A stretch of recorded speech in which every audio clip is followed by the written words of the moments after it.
Thank you for inviting me to contribute to the Esports in Education Summit today. I'm really sorry we can't all be together in person, but as esports already demonstrates, connecting virtually can be just as good. Esports is an area the government is really interested in. It has the potential to develop into a real national strength here in the UK, drawing on our world-class video games, entertainment, sports and education sectors. But it's not just the economic potential that makes esports such an exciting prospect. It connects people, providing fun and the ability to learn new skills. It's the government's ambition to establish and maintain the UK as a world leader in esports. That will only happen if young people are inspired to consider careers in esports, and it will only happen if we are then able to equip them with the skills to succeed in esports. And that's where you come in. From after-school clubs to new further education courses, from university scholarships to esports degrees, we can already see the building blocks falling into place. Events like today demonstrate the potential that's out there and the passion and commitment of those determined to realise it. I'm really excited by what esports has to offer to the UK, and the government supports those working to make it happen. I hope all of you watching and participating in the summit have a really great day.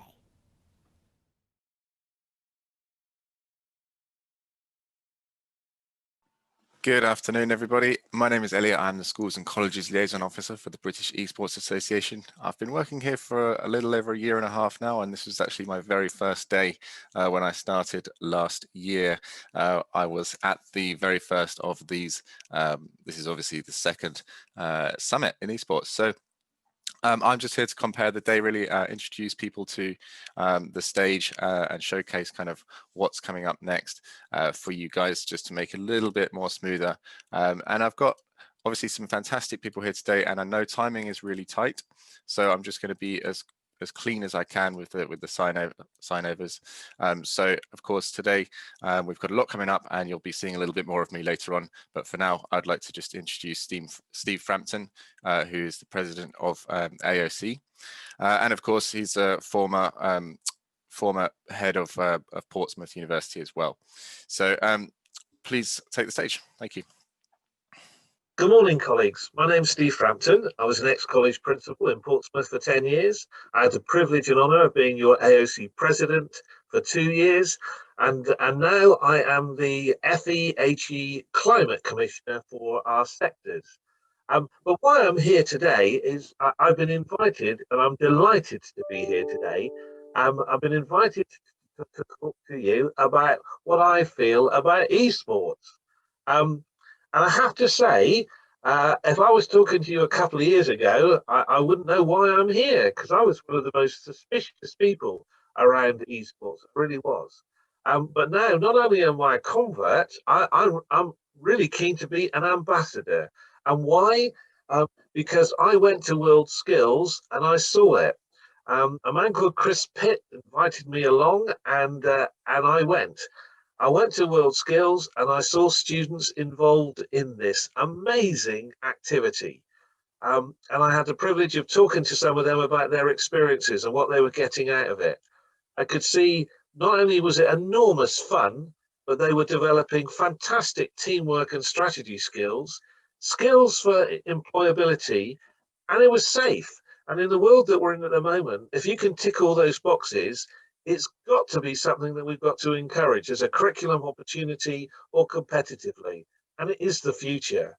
And we shouldn't fight the future. We should work with it, especially when it's obvious to all of you that young people are getting tremendous skills and having fantastic fun and developing brilliant opportunities by doing it. Now, I'm not going to present a finely crafted speech today, as I'm sure the Minister will. But what I do know from my work with JISC and as the AOC president is digital skills are going to be vital for the future, and also what are wrongly called the soft skills, because they're not. They're the hard skills. They're the team working skills. They're the prioritization skills. They're the strategy skills. They're the listening skills. They're the leadership skills. And what I see in esports is all of them being developed. We also know that 50% of the jobs that are going to exist in 10 years' time, we don't even know what they will be. But what I'm confident that they will be is they will be digitally based, and they will need these incredibly sophisticated soft skills. I mean, I would regard them as the essential core skills for employability, as well as the digital skills that you are going to get from this activity. An activity that's green. And with my climate commissioner hat on, I can't think of something that's an activity that could be greener with a lower carbon footprint. And it's safe. And when it ticks all those boxes, be it competition or be it the curriculum opportunities that this offers, to be able to deliver something that our young people want, we ought to embrace it and enjoy it and encourage it. So I'm delighted to be able to be part of this today, even virtually. In fact, I wish I was at a physical activity to see it, because it was such a buzz at the World Skills event last year. In fact, just under 12 months ago. So I wish you all a fantastic day. And I would really encourage all of you, in whatever role that you're here today, to think about what the opportunities are for you as at your college, as your department, and for your students around either the competitive or curriculum opportunity route. Have a fantastic day, everybody, and enjoy. Be safe, and like I say, have a wonderful time. Thanks so much for the invitation. Well, I'm honoured. I really am honoured. Thank you so much. Bye-bye for now. So that was Steve Frampton there. Thank you ever so much, Steve, for that recording. I hope the sound is okay for everybody. It sounds a little bit tinny for me just on the recordings, but I think we're okay as a general rule. The people who are live today, which is pretty much everybody else, so should be good for the rest of the afternoon. So as you've seen, some really great stuff. Obviously, Steve was talking there a little bit how he was converted at World Skills, which was an event I was at as well. That was at the Birmingham NEC. It was absolutely incredible. The energy in that arena was just over the top and just brilliant to see everybody kind of coming together for to show their passion for a game that they loved and things like that. It was just brilliant.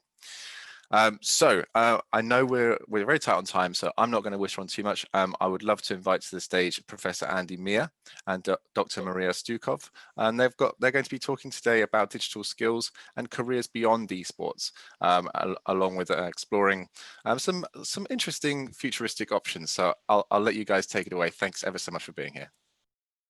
Hi everyone, it's really great to follow on there from Steve. And hi Andy, how are you? I'm good, thanks. How are you? Can everyone see me? I can't quite see myself at this point. I can see you. Okay, I think we're active, we're animated. Look, just to kickstart our panel, do you want to, I mean, we had a quick introduction, and just following on from Steve there, one of the things that's really clear about esports, that young people are thinking about future career in this area, is totally crystal clear. But I think one of the things that is not often drawn upon is that only a small percentage of young people will make it to the top of their league, if not a fraction make it into being a pro player. But what's so exciting about esports really is that it's supported by this rich technology media landscape that requires training, skills, and passionate people to create and produce this incredible entertainment experience. And as already mentioned before, the British Esports Association has been key in already creating lists of opportunities of careers that are sit around the players. And I just wanted to find out from you and give us a bit of an insight where you see or how esports is shaping future careers and talent pipelines that may not yet exist but are literally on the threshold of becoming, because a lot of these roles are really just being developed, aren't they? Yeah, I think they really are. And I think what's been really exciting for me over the last few years is just to see how many different opportunities there are for people to be creative and innovate within the world of esports. I started off really working within the context of the Olympic Games. And of course, you have the world's most capable media professionals working within that zone. But with esports, you have the combination of all those different skill sets. And it's almost like you could draw a trajectory from the last 20 years where you see the convergence of a range of creative skills. I remember the head of BBC Sport a few years ago talking about the fact that as a journalist, you can't just be a presenter, a writer, you have to be all these things. And in many ways, esports represents the culmination of that kind of convergence of creative skills, which I think is really mobilizing people and making people feel very excited. And that's increasingly the case when you expand it into immersive realities, which of course is a huge focus at the moment. Absolutely. And also what I really love about the way we often sort of lay out this idea of future skills is that it is creative. Tech in itself does nothing, but it's the people and the talent, the imagination that really sits behind that and draws in that talent. And you know, you like the both of us, we spent or have previously spent a lot of time around the world and met and seen a lot of fantastic examples of esports, and there's been a big explosion across the world on courses. But I'd just like to know if you've noticed particular trends where other sectors, perhaps like health or sports, are positively shaping the future of esports, again merging into a really open environment for creative play. I mean, for me, I think that some of the common ground between the different sectors that work in this space is the desire to create kind of theatrical other worlds, and sport is on one level that sort of thing. It's a way of trying to create a different type of experience with the world. And so over the last few years, I think we begin to see how much desire there is to completely reimagine that possibility, where you have companies that are thinking through the possibility of creating virtual reality experiences of esports titles as spectators, so that you're not watching a flat screen, but you're in the immersive world running around the environment. And sports as well have tried to do that. So for me, it's what's wonderful about it, and I suppose also enjoyable, is that there is a real desire amongst all these professions to create new kinds of experiences, and through that, new communities of participation. I always say that one of the wonderful things about esports is it brings into existence a population of competitive, thoughtful people that may have been otherwise lost to the world of sports. And I think that we're beginning to see that emergence really take hold. Look, when we talk about careers beyond esports, I mean, we mentioned that earlier. You mentioned VR, especially now. We are going through an extraordinary, very challenging time with COVID and the world pandemic. But in some ways, the situation has really propelled that transformative education going online, having more online environments. With that come that learning of new tech, broadcasting channels, different, social channels, all of these technologies that have already existed, but are forming and shaping new ways to connect, especially in an environment where you find that you have people now doing more interactive, the social, how learning is more perhaps simulated within the real environment. Could you tell us, I mean, we've spoken quite a lot about how, and I think also Steve was talking about this a bit earlier, the future of a college. You know, we have still this idea of traditional classrooms. We are looking at ways how you do blended learning, of students still having that social connection on campus, yet we have here a really fantastic community, a network of young people already online and connecting very well. How you might see these new spaces actually forming a new education space, if you like, that is drawing on continuously real experiences rather than simulated experiences. I mean, it's really interesting to see how far-reaching esports is as an innovation community. And one simple example of this is within the field of artificial intelligence. Now, for many years, chess was like the holy grail of testing for artificial intelligence. Well, Garry Kasparov lost to the machine, and it became evident that machines have that capability. The next game was Go, this ancient Chinese game. Well, the latest test of AI is StarCraft 2. And yes, in 2019, it beat the humans. So in my mind, what's the big sell around esports as an educational platform is that innovation community. And there's so many ways in which innovation is taking place within that space, that to have the skill set and knowledge of the esports world is to really open yourself up to all these different aspects of innovation across STEM subjects, but also across artistic and creative subjects too. Yeah, look, I mean, one of the things we've often looked at is, I mean, if I could have done more realistic game development when I grew up and actually experienced some of the software that's out there today, you know, I think I would have been much more into game development and more digital play than I am now, rather than promoting it.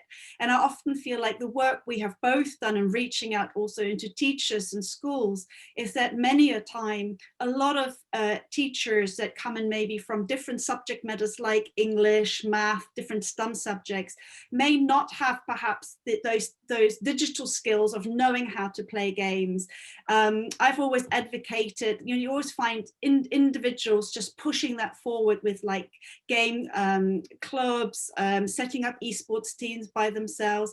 How do you find that universities, colleges, schools could find a better network and a way to really champion careers that not only go beyond esports, but careers that really connect and shape also and impact other sectors? Well, I think one of the things that's really interesting is that all of those things you just mentioned are, of course, going through major changes. Within the education sector, there's a real drive towards gamifying the educational process. In fact, my son, who's 10 years old now, his first entry into a social gaming situation was at the age of 5, playing Mathletics, this competitive class-based app that he can learn math through. So I think that educators see the gaming principles as a way of engaging people more effectively, of deepening the learning experience. And I think some of those ideas have taken hold at the same time that esports has really begun to flourish. So I do feel that there is a change that's occurring within the education sector.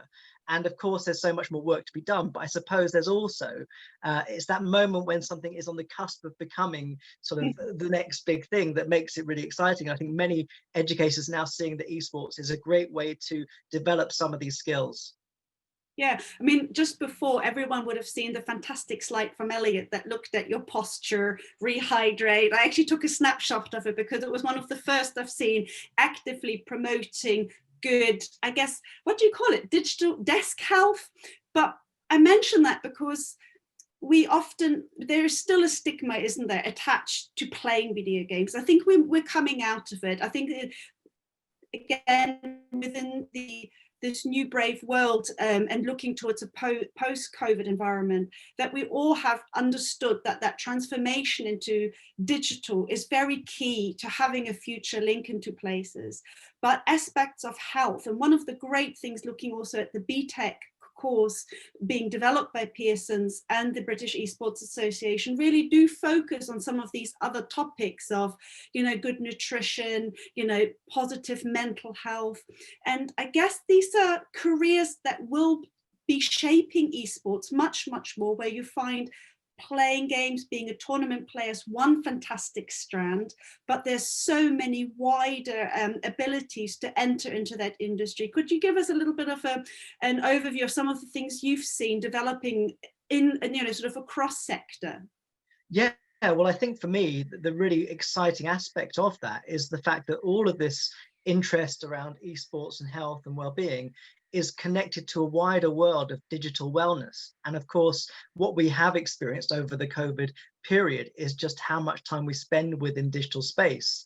So there's a lot of attention worldwide on digital wellness, and a lot of initiatives trying to think about and help people be healthier within these digital spaces. We spend so much of our waking lives on digital platforms that I think esports can be a really great beacon for being well whilst also being digital, because of course many of us would perhaps love to be less online, but it's so much a part of our lives, it's very difficult to avoid that. So I think that wider aspect of digital life that we lead and the concerns around maintaining health whilst being online is again a great place for esports to be, because it is about that wider digital experience that we have. And I think the expertise that's developing around the science of esports is filling that gap to help people understand the implications and the strategies they can take to keep people well. Well, talking about actually, I like that, the sort of sense of health is that, of course, part of the research group you're part of for the Insights of Research, again, showing different ways to get involved in esports. You are offering students to actually write in an essay and actually sort of talk about health and different impacts. Can you give us a little bit of a clue? Again, this is about good writing skills. This is about problem solving. This is about providing a voice that you perhaps don't see. And I think what you're setting up there are fantastic strategies to schools to perhaps take on board as well, that actually through English or geography and all sorts of subject matters, esports is not its own package, isn't it? It is something that really reaches into all subject matters, regardless from where the game might be located, how do you travel into space, to, you know, as you say, you have something on a journalistic front. Can you give us a quick intro to that? Yeah, thank you, Marie. Thanks for mentioning this, because in the summer, and I'm glad to see my colleague, Dr. Aaron Kosh, is also speaking Yes. this afternoon. I think Andy is. To engage with a range of people in research and education to set up the first journal in this field. And I started studying sports science at a time when it was just beginning to sort of mature into being recognized as an established set of disciplines. And I think we're sort of at that point now with esports. And this essay competition, which is currently for high school students and for undergraduates, is a way of signaling the arrival of esports research across all disciplines, and hopefully encouraging students to commit their time to writing for it and thinking about some of the most urgent issues we face. Absolutely. And, you know, I guess that's also encouraging and potentially also an invitation as we close off our little panel and discussion today, is that there's so many different ways to engage young people in actually voicing their opinions, bringing their passions into play, using that passion to drive their education for retention and engagement. And I guess partly by signposting to the Pearson SpeedTech, to the British Esports Association, but also the Association of College of Sports. There's so many fantastic links out there to be encouraged and to contact us for ideas. But one of the biggest things I champion is for everyone, and especially for parents and teachers alike, often our parents, to play games themselves. And I have this conversation a lot. I mean, time, you know, perhaps feeling that, oh gosh, I don't know quite what to do. But, you know, I'm playing at the moment. I mean, if we could have a sign of, you know, who's playing amongst us at the moment, it's just, you know, it's just you wake up and the first thing you do, you're doing this, which is part of that, I guess, skills fostering in us as parents or teachers or educators, isn't it? I just thought to just finish off, what are you playing right now, and what is best about that for you, you think, in terms of your educational learning? Well, certainly Among Us is the game of the month, and I play that with my families across. I've got family in Norwich in the UK, and so I play that with my son and their children as well. So I think it's, what, you know, like you say, playing games is access into joyful experiences, and that for me is at the heart of the world of esports. And it's wonderful that we now have role models of fantastic elite players that can sort of showcase how it's possible to be healthy and be a great player, and that combination leads to, I think, a really healthy lifestyle and set of ideas for how we take this area forward. It's been a long time coming, but we now can see a healthy way to be active, competitive, and be a gamer. And not only that, the last sentence is to have fun while you're learning. Absolutely. Brilliant. Well, look, Andy, thanks for your time today. Really nice to catch up again. And I hand over back to Elliot. Thank you. Thank you ever so much, Andy and Maria. That was fantastic. I love hearing all of the things that come out of your mouths. They're always so informative and inspiring, and you know, you definitely cover all the bases. So I was really thank you very, very much for that. Yes, brilliant. Obviously, Among Us, fantastic game. If you haven't tried it out at the minute, it is definitely flavor of the month, probably of the year, or at least the last half of the year anyway. So yeah, do go check that out if you haven't already. Okay, back onto schedule. Thank you ever so much, Andy and Maria. That was brilliant. Let's move on. We are actually going to be talking about the BTEC next. If you haven't already heard, I'm sure many of you already have, but of course, British Esports Association was instrumental last year writing the BTEC with, of course, Pearson. This was quite a significant endeavor on our part. Many late nights and hardworking folk, behind the scenes who are really putting in a lot of effort to try and get this out and about. And of course, we're now really proud that it is in fruition and out in colleges across the world, really. But I'll let our speakers tell you a little bit more about it. So please welcome to the stage Tom Dorr and Cindy Rampasword. Is that right? Yeah, perfect. Brilliant. Thank you, Elliot. You're the second person today who pronounced my surname perfectly, so great. So first of all, I'm really delighted to be here today. And actually, it's been really interesting listening to both Maria and Andy, and probably some of what I'm going to talk about will reinforce some of those messages. We are really delighted to have partnered with British Esports to develop the BTEC in Esports, the curriculum and the content. And I think it is particularly relevant, I think, to a changing world where it's a growth industry, where it's relevant to careers, and actually where it's about engaging young people and adults into learning and progression. So if we start with my presentation, the slides, that would be great.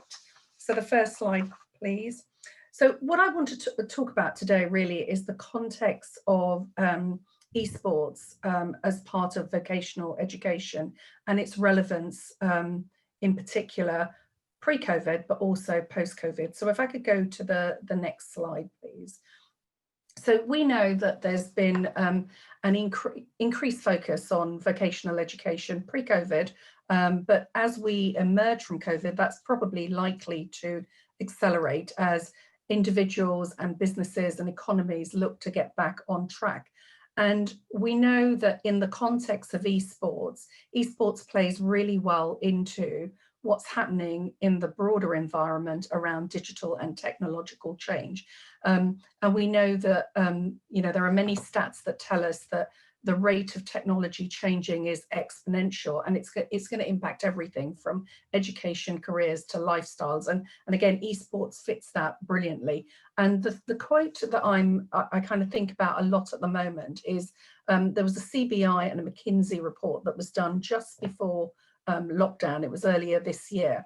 And that report indicated that 9 in 10 roles or jobs that people are doing are going to require some level of training or transformation over the next 1 or 2 years. Now, some of that is light touch, but some of that is more incremental or more technical. And if you look at a sector like esports, where there are lots of different careers, it's an ecosystem, it kind of offers an opportunity for young people, but also adults to continue learning so that they can kind of progress. So I think in terms of embedding technology and it being relevant for education, careers and lifestyles, esports is fantastic. Next slide, please. The next thing I wanted to talk about was the changing nature of businesses and careers. Because when we first started looking at esports, and Tom will be aware of this, and Elliot and I know Chester is on the call as well, is some of the pushback was this is gaming. Why we teaching young people how to game?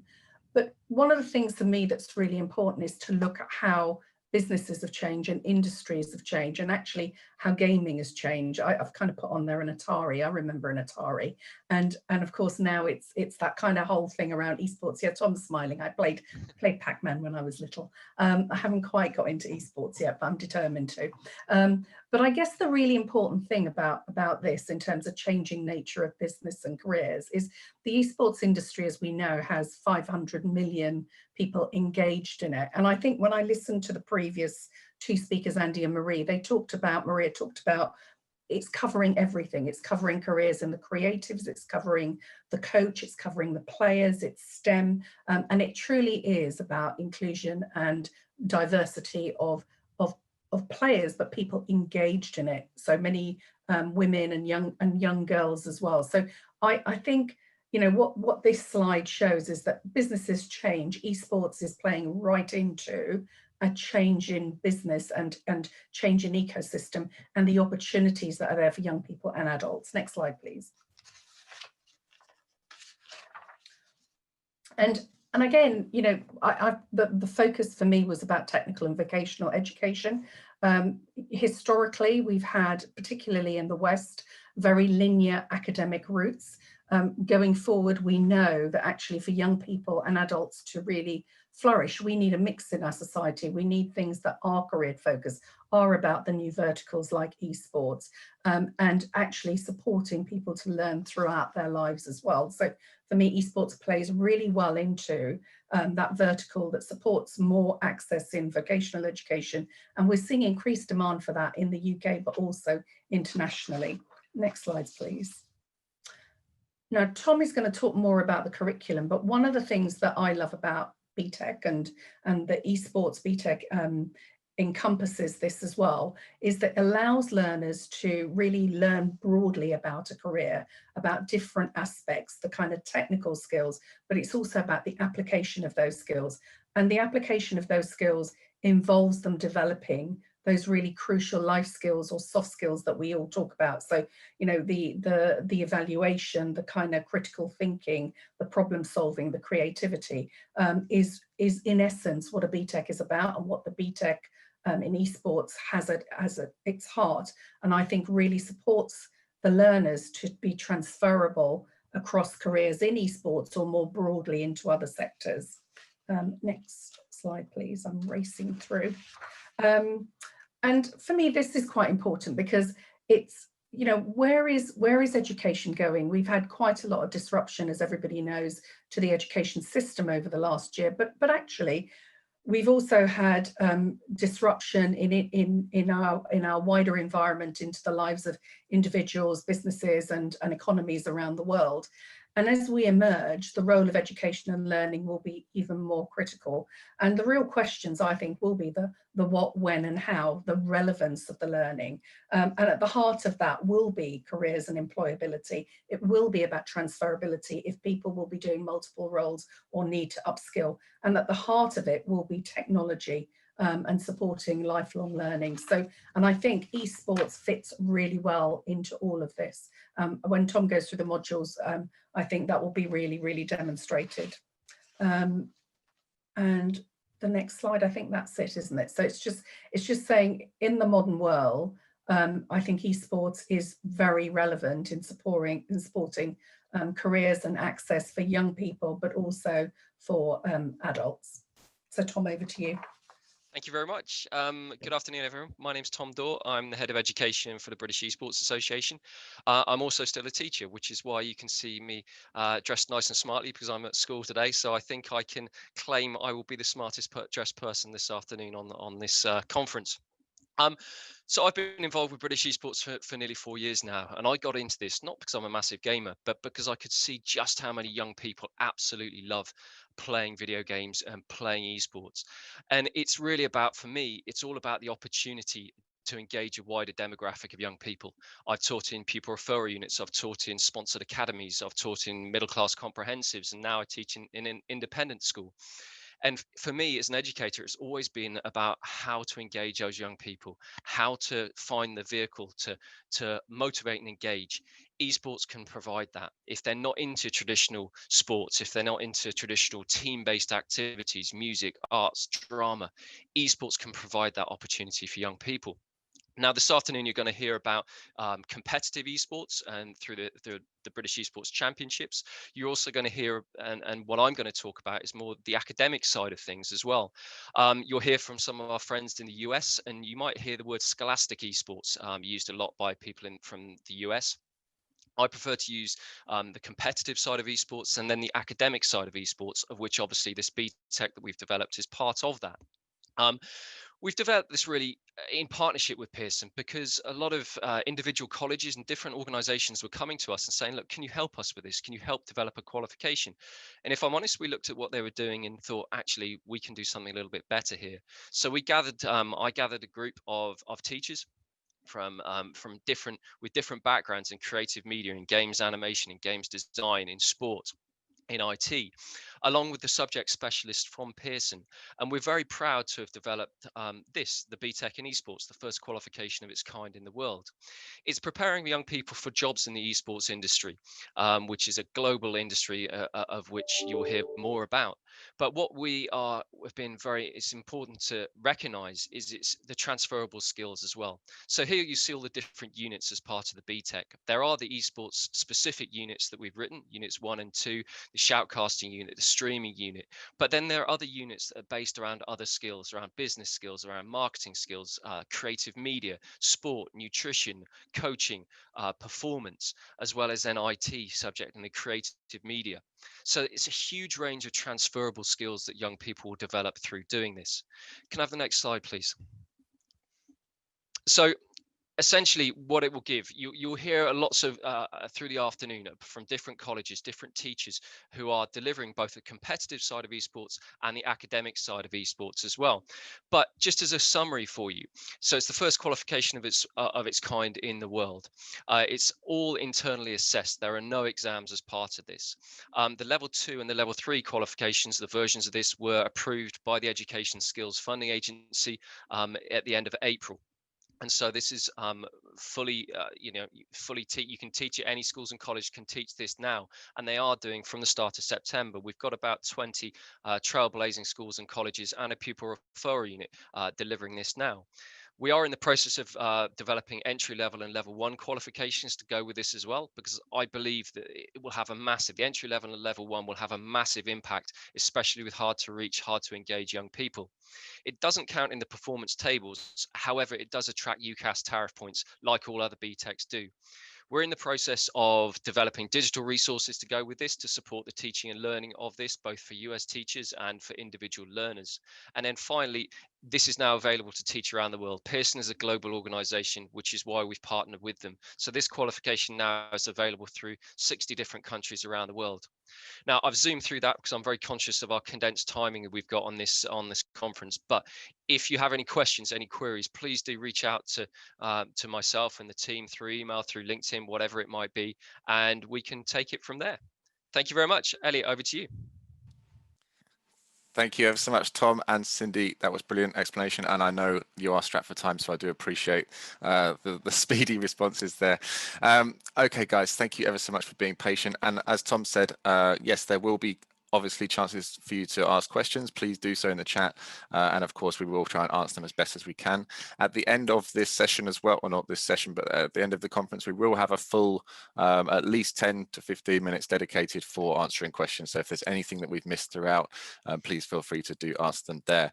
Now, just going on from Tom's last point, trailblazers, let's take over to our next panel, which is going to be through some of the people who have been working with the British Esports Association for quite a while and have sort of demonstrated how amazing their facilities have become on their journeys with us, starting with maybe just one team and suddenly turning it into this fully blown esports club, esports events, running things of their own, and of course just being generally great ambassadors for esports and us as well as the British Esports Association. So I'll pass over to my colleague Dom Sacco, who is our head of content at the British Esports Association, for a panel with two teachers we've got today, three teachers we've got today and one bonus student. So please welcome in Dom, Callum, Carl, Shubs and Scott. Welcome in, everybody.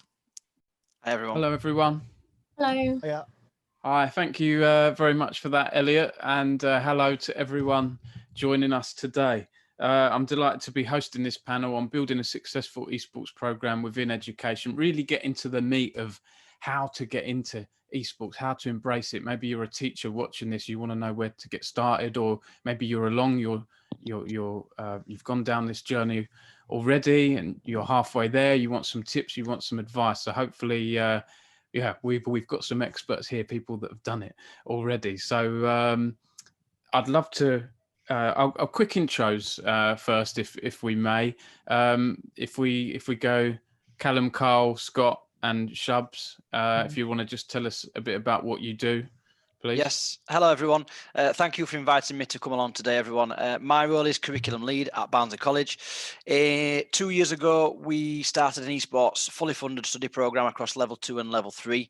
And alongside that, then we worked really closely with British Esports Association, where we had 38 learners on program. And that coincided with me being invited along to become one of the writers for the new esports BTECs.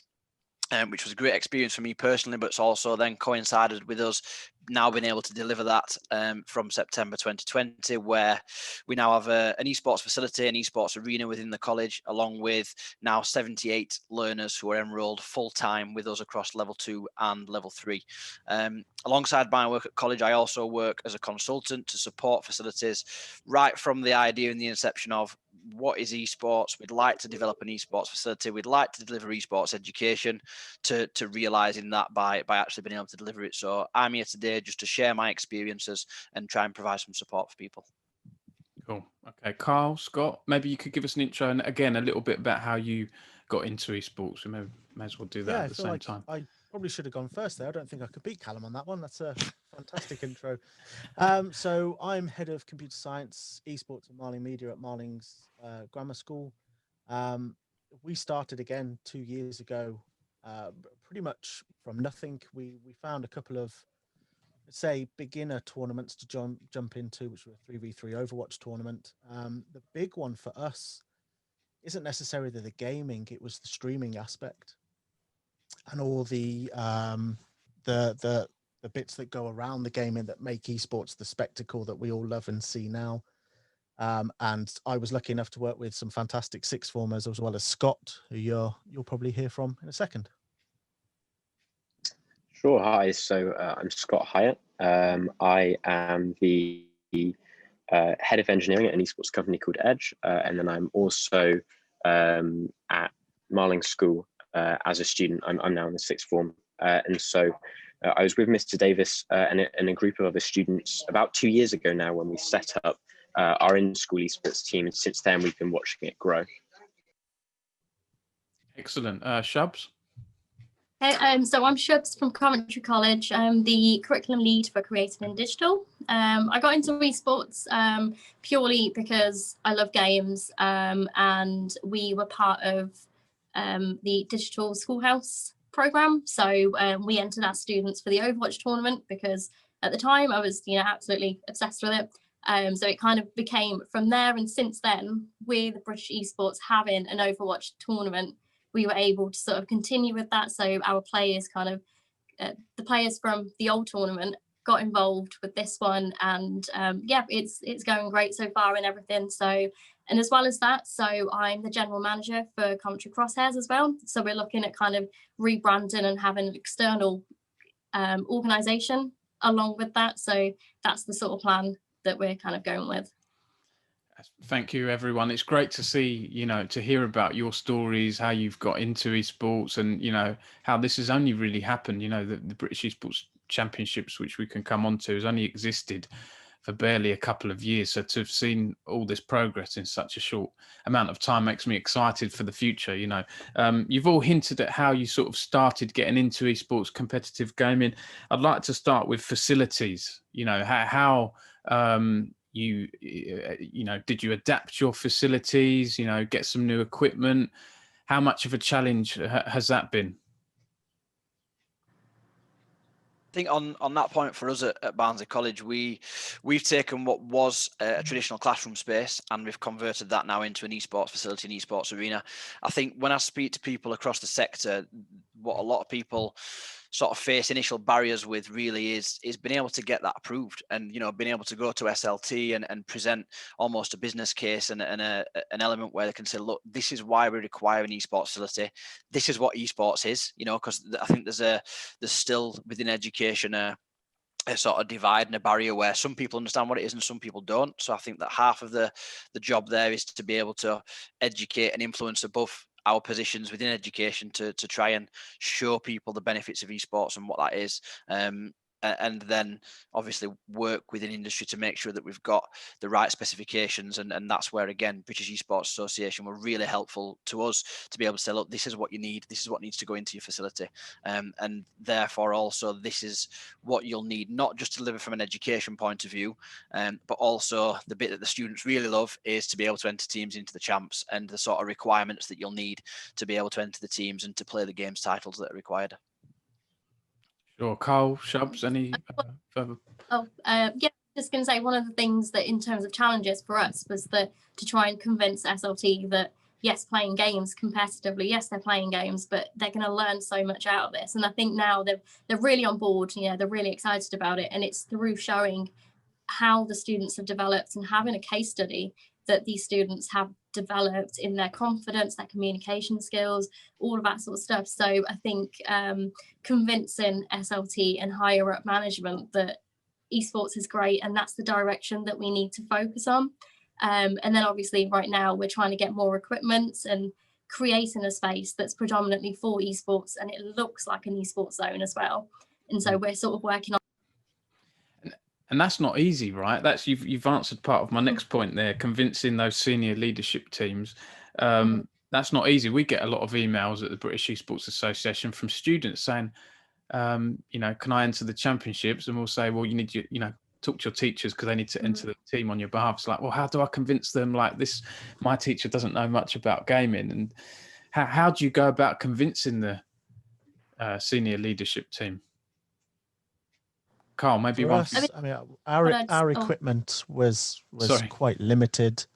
Sorry, is that okay? Can everyone hear me? Yeah, go on. We'll come back to Shubs. Lovely.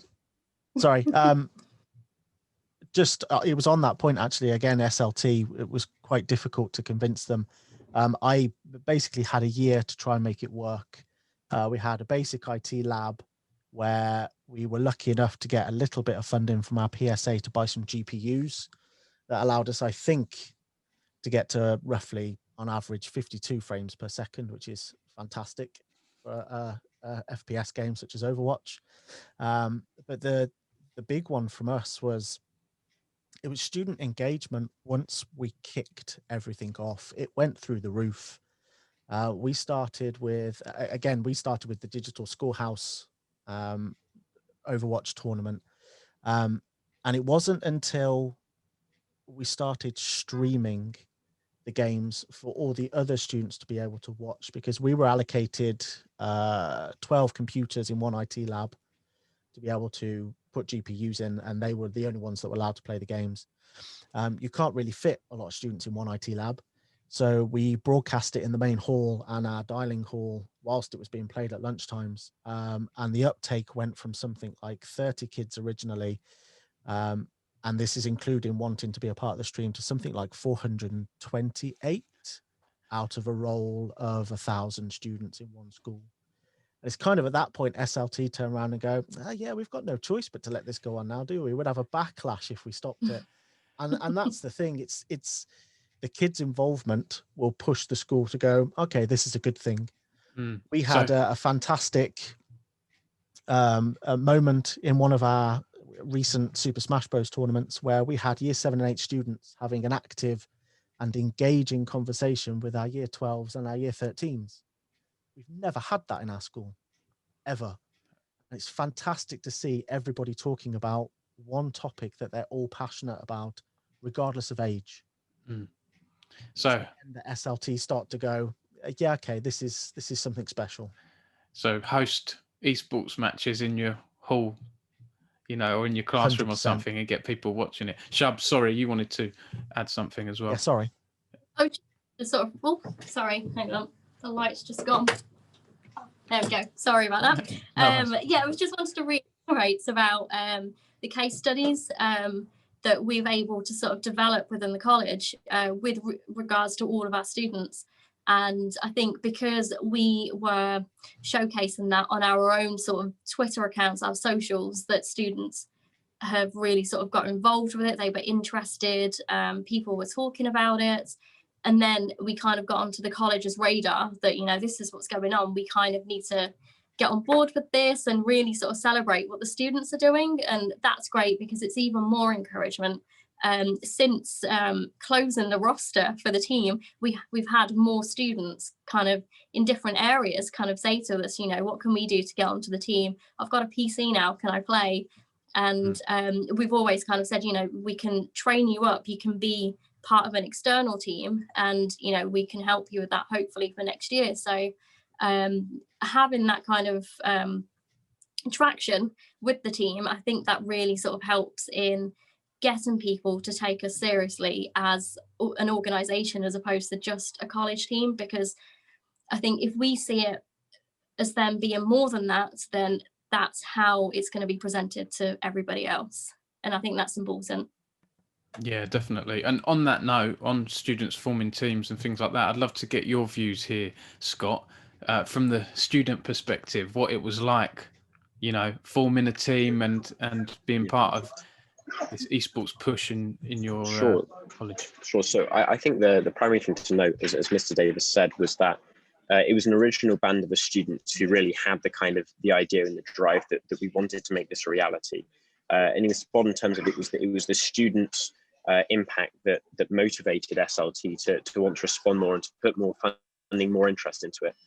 In terms of the student experience of what we ended up creating was we put in our own tournament bracket system internally within school that decided who got to play in the VEC, and that proved extremely effective. We were running these lunchtime tournaments where we were streaming it around the school and building student engagement. There was a corridor outside the IT room where the computers were that we were playing that had hundreds of kids in it at one point, just all waiting there, wanting to go in and play their match. And we were running a year 7 student down the side, trying to find the people who are supposed to be playing the next match.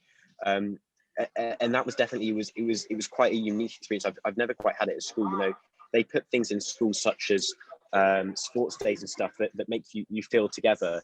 But it's always segregated in some way, whether it's house or the year group that you're in. But there has never been that experience before. We've got really the whole school on one focus, one competition that no matter who you are, everyone's involved in. You know, the final that we had before we decided our Overwatch team was a bunch of year 7s to year 9s against a bunch of year 12s and year 13s. And to see that happen and that be something that everyone was involved and engaged in all around the school was a really great experience. And then also the side of the streaming, as Mr. Davis said, we had so many students involved, wanting to get involved in the setup that we built, in the production, in the shoutcasting. There was so much going on behind the scenes in the managerial side that people wanted to be involved in, that it really created a broad environment for students with a bunch of different interests to have a common theme and a common goal that they're all working towards together, no matter who you were. And so it was definitely a great experience from the student side. And you know, looking forward after coronavirus maybe settles down a little bit more, just to be able to recreate that experience within the school environment again to the same level, and if not more. I mean, it's a great opportunity for us within the school now that we've done it for a few years to grow it even further constantly.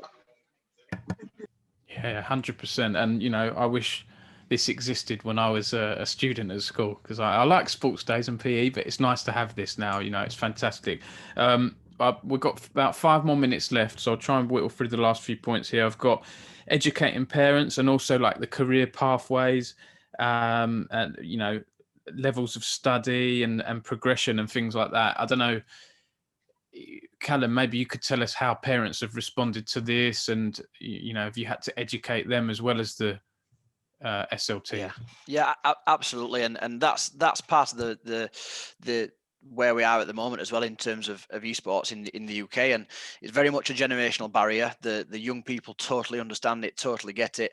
2018 statistic from Digital Schoolhouse said that 99% of 8 to 15-year-olds play games, and if there's a stat that you want to present to SLT, look, this is where we can recruit students from, that's the one. And then you take that towards parents, where you start to tell them about the size of the industry, and there's this stereotype that it's a young overweight person drinking caffeinated drinks and eating sugary food in the bedroom, when actually then when you can start to host your events and your open events and your tasters and invite parents into that, and they see this instant transformation where their son or their daughter puts this headset on, where they only see them in the bedroom and actually they're in a live arena, and they start to see them communicate with strangers who they've never met before in their lives. And you stand outside the room and you can hear the noise and you can hear the buzz, and these are people who've never met. And straight away then you can start to talk about all of these transferable skills. And what's fantastic about the way the qualification is written is, as has been alluded to earlier, the leads then, because there's you know, where can this take you? What's the impacts of this program? And it's all the links then to these additional careers and wider careers, where as a college now, you know, we've got students who are from a complete diverse range of backgrounds who otherwise wouldn't have been at the college. You know, we've got students from an agriculture background, a construction background, a sports background, a media background, who are all hooked and interested in their love and passion for esports. And we've also got more adults studying this than we've ever had. So I think we've got 6 or 7 adults who are traveling from out of area, who are paying to study the course. And because as Dom mentioned there, this has never been done before, and it's a real key opportunity and time for people to get into this industry now, ahead of the jobs being created, which inevitably are going to be created. Yeah, definitely. So we've got last couple of minutes here.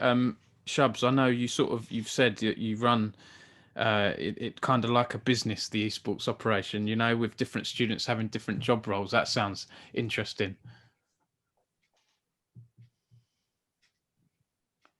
Oh, Shubs, can you hear us? I mean, I've been teaching for over a decade.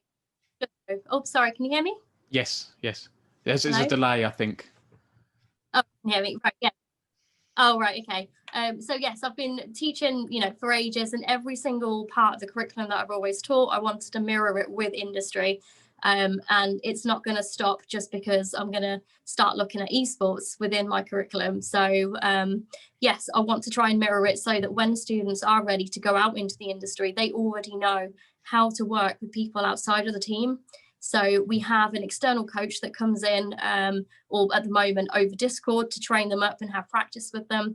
I act as their general manager, so I will do all the back end stuff, organising events, marketing stuff. We've even got our own little marketing team going on as well. We've got 2 student coaches within the actual player team, so they will coach on different job roles. Not job roles within the Overwatch team. So we've got one that predominantly coaches for DPS and the other for support. And so just little things like that really sort of help bring this organisation into a reality. And I think that really plays well for them to get that industry knowledge about how it would work if they were to work in the industry.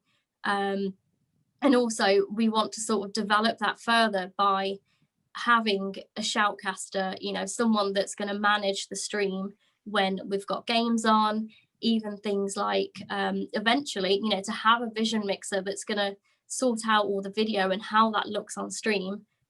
We've kind of made plans to use our theatre that we predominantly use for performing arts to use as our esports arena eventually. It's just the case of having all the equipment and the time to be able to plan things like that. But that's the kind of direction that we want to head into, because they need to experience it for what it is, you know, as opposed to just being a college team. And I said earlier that we all need to see our teams as being so much more than a college team. You know, we should see them as a professional team and work their way up to even becoming pros or even having a professional job role within esports.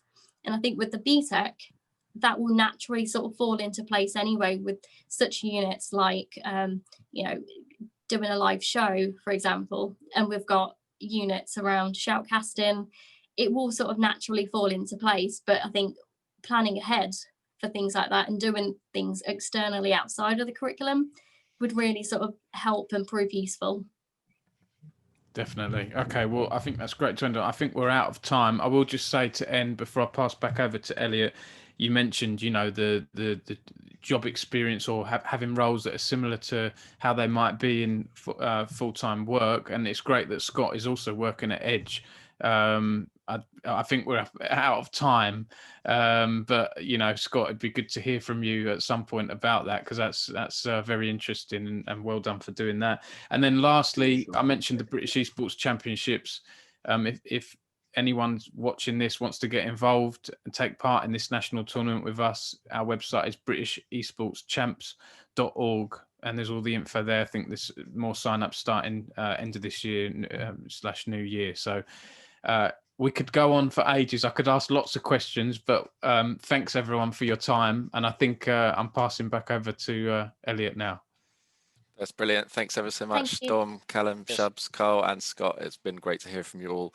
And of course, having met a few of you, that's, you know, I've seen these things in action. So really, really impressive stuff. Particularly, I just want to shout out to the students over at Marling, not just Scott. I know that Scott was heavily involved, but there was a whole team of students really, really taking that forward. And that was overwhelmingly impressive for me to go and visit them. Well-being check there for everybody. Please make sure your posture and, you know, stay hydrated is correct. I should be doing that myself. Yes, so thanks ever so much, Dom, as well, for hosting that. That was a great panel. Hearing from some of our current and previous participants in the championships of how they got started and how they've progressed from there on. Okay, so just to update you guys what's happening now, we've got 2 more sort of mini panels, and then we'll be just having a short break. And then after that, we'll be coming back with some topic sessions. And we are actually on schedule, so it's looking pretty good for now.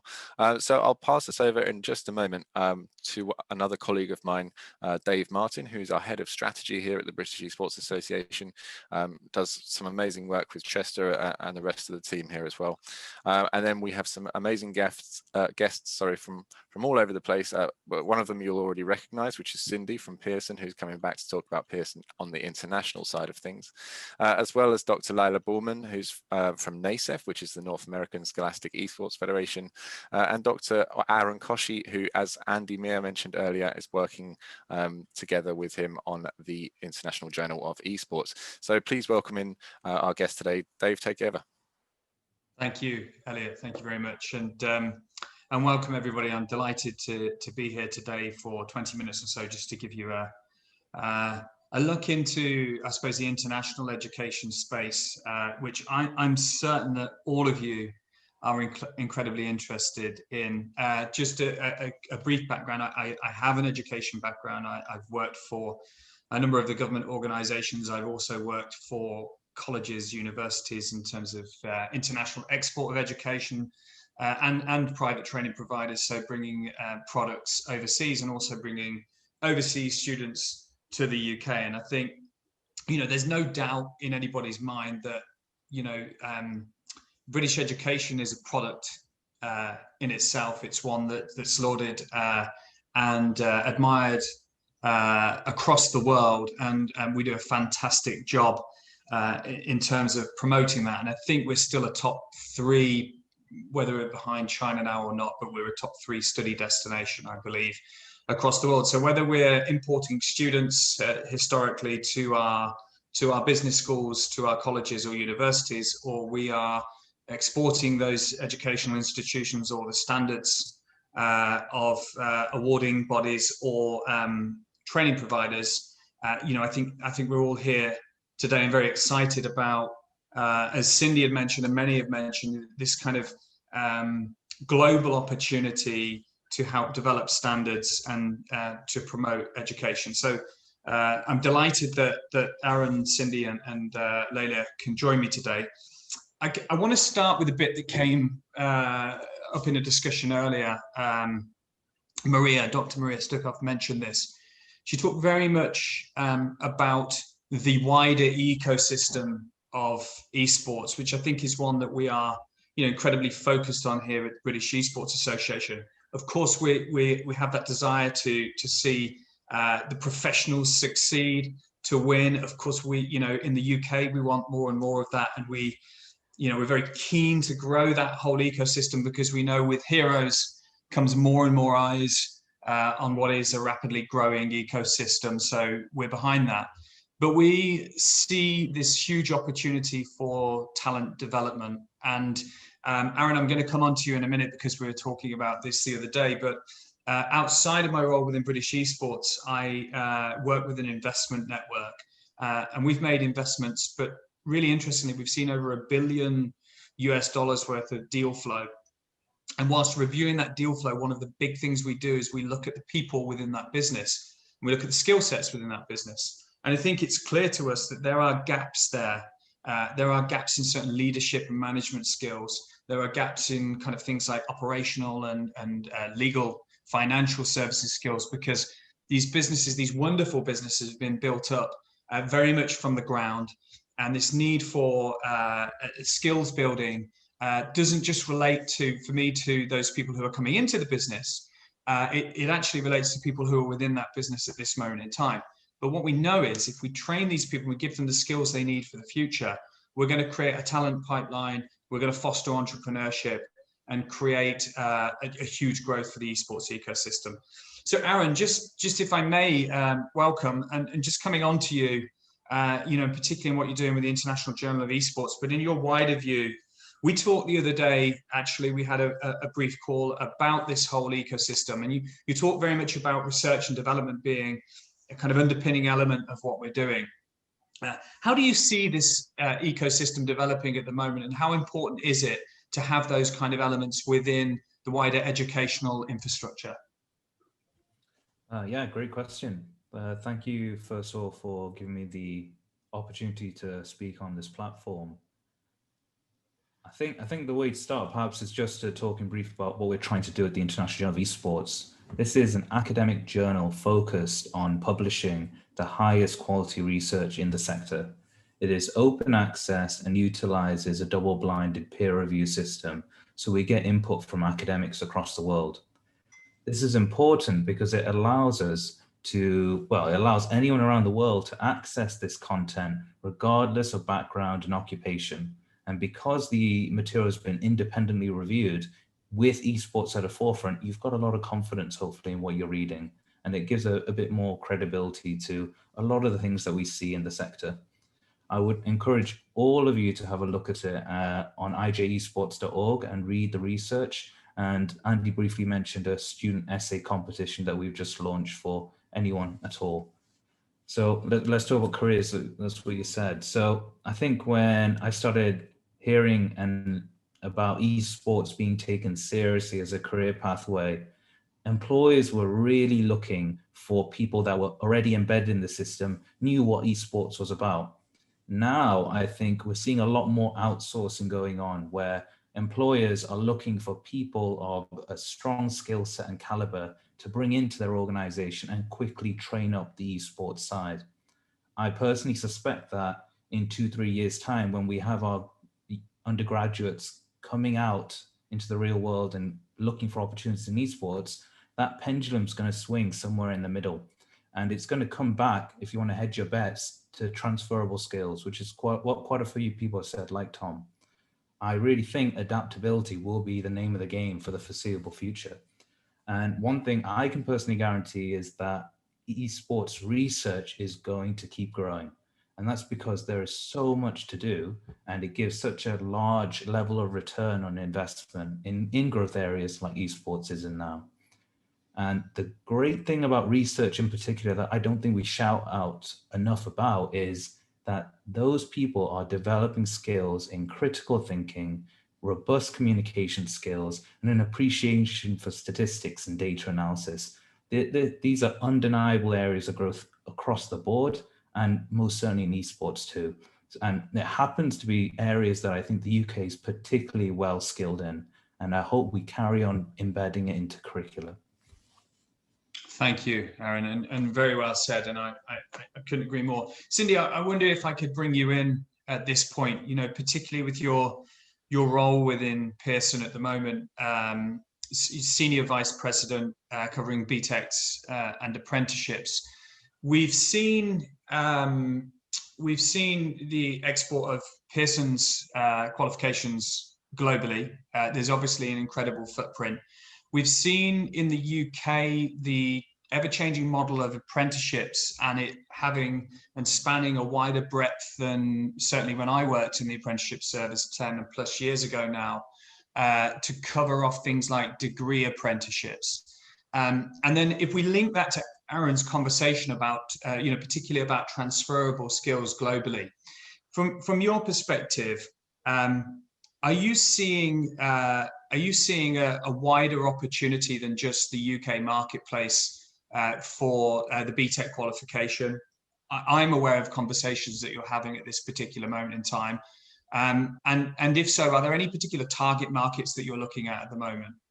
Yeah, so I think there's definitely a real opportunity, and actually there's there's real increased demand for vocational education, of which BTEC is, and career focused education. And I would say that what we have seen increasingly is markets like the Middle East, ASEAN, wider Asia, so China, India, really looking at how they can upskill their economy generally. And sometimes that progression is about progression to higher ed, but invariably it's about the economy, it's about careers, and it's about employability.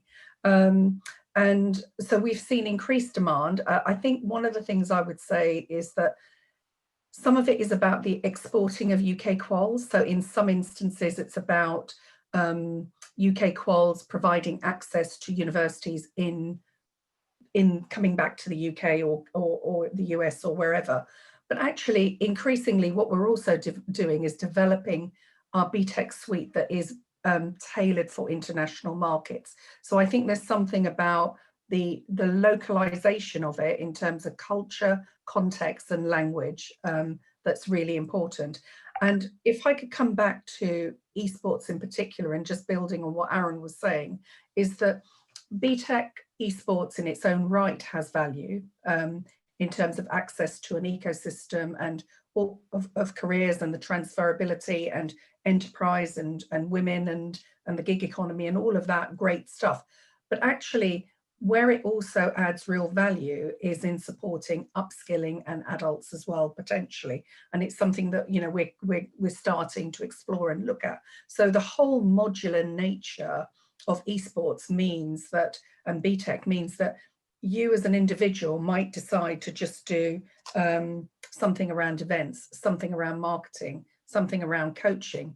And actually, not only does that support you in that particular industry, but it also gives you the transferability to go and work in other industries. So what I would say, you know, in response to your question is we're seeing more demand for vocational education. And that's very much linked to economies needing, you know, looking to grow and continue to grow. And we see BTEC really playing a place there. And that's why what we've done is looked at evolving our portfolio to be the UK qual, but also offering bespoke international qualifications for particular markets. Perfect. Thank you so much, Cindy. And it's really interesting, isn't it? Because I was in China probably 5 years ago, where the conversation suddenly shifted to two things really importantly. One was, like you said, the vocational aspect, and not just about linking to academia and to universities, whilst they have a fantastic place and that's great. I think for colleges and for those people who are here today, you know, particularly linked with AOC, the growth in the last 5 years, and I think cracking the nut of localizing content and making sure it's contextualized to the marketplace itself has been incredibly valuable and a great boost. And I've seen many colleges now across the UK going into regions like China, into India, and really making gains. I think, you know, I don't know whether you're the same, but probably 5 years ago, you know, when you talked about numbers in China, everyone said, okay, yeah, but maybe, but now I think because we've actually progressed that forward and we have that vocational context, that's become very valuable. And I think also countries themselves have woken up to the fact that you know, not everybody goes to university, that to make the country as a business succeed, that it needs to have skills at all levels and the best skills that it can have. So I would agree with you entirely. And I think that's a fantastic opportunity, you know, for colleges together with Pearson and other partners to kind of get out and to get into that kind of international market if you're not there at the moment. And esports could be a really good way into that at this moment. And if I could just add, I mean, we have recognition for BTEC in parts of China, in Vietnam, in Thailand, in the Middle East, and actually, you know, most of that is recognition in partnership with government, which is exactly as you said, it's about responding to skills. And I always think, you know, if you look at the ASEAN region alone, it has 350 million people of working age, many of them young people, as you know, it's got a very young demographic profile. And I think the importance of vocational and you know, the courses like BTEC with its transferability and wide ecosystem is how those young people can engage and still be relevant throughout their working lives. So I think there's a massive, massive opportunity. Fantastic, thank you. And Layla, I'm conscious that we're kind of 13 minutes in and I've not brought you into the conversation yet. Very interesting, I'm enjoying it. Forgive me. Layla, I always get this wrong, but NASEF, North American Scholastic Esports Foundation? North America Scholastic Esports Federation. Federation. Okay, nearly there. 4 out of 5 isn't too bad. Not bad. But Layla, tell us what's going on in the US at the moment. You know, sometimes I say from the outside looking in, I was there a couple of times last year, but there does sometimes tend to be that perhaps we call it the kind of scholarship athletic focus, the person who's playing. But I know that's not your mantra, because we were on a phone call last week where we just definitely discussed the broader ecosystem. But can you give me or give us just a little bit of flavor of what's going on in the US in esports right now? I don't think that the challenges that we're discussing right now with Cindy and Aaron are necessarily different in the United States. We also have a pipeline talent issue. There are more jobs that are available, but not enough skilled people in STEM careers specifically that are able to fill them.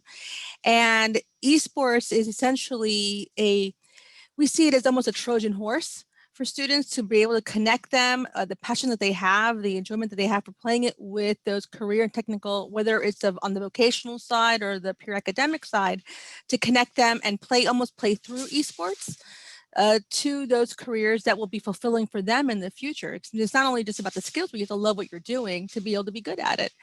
So, it's about inculcating those capacities in students. And so in NASEF, what we've done is we made explicit connections between STEM careers and esports domains. So, I know we talked about just domains earlier, I believe it was Cindy.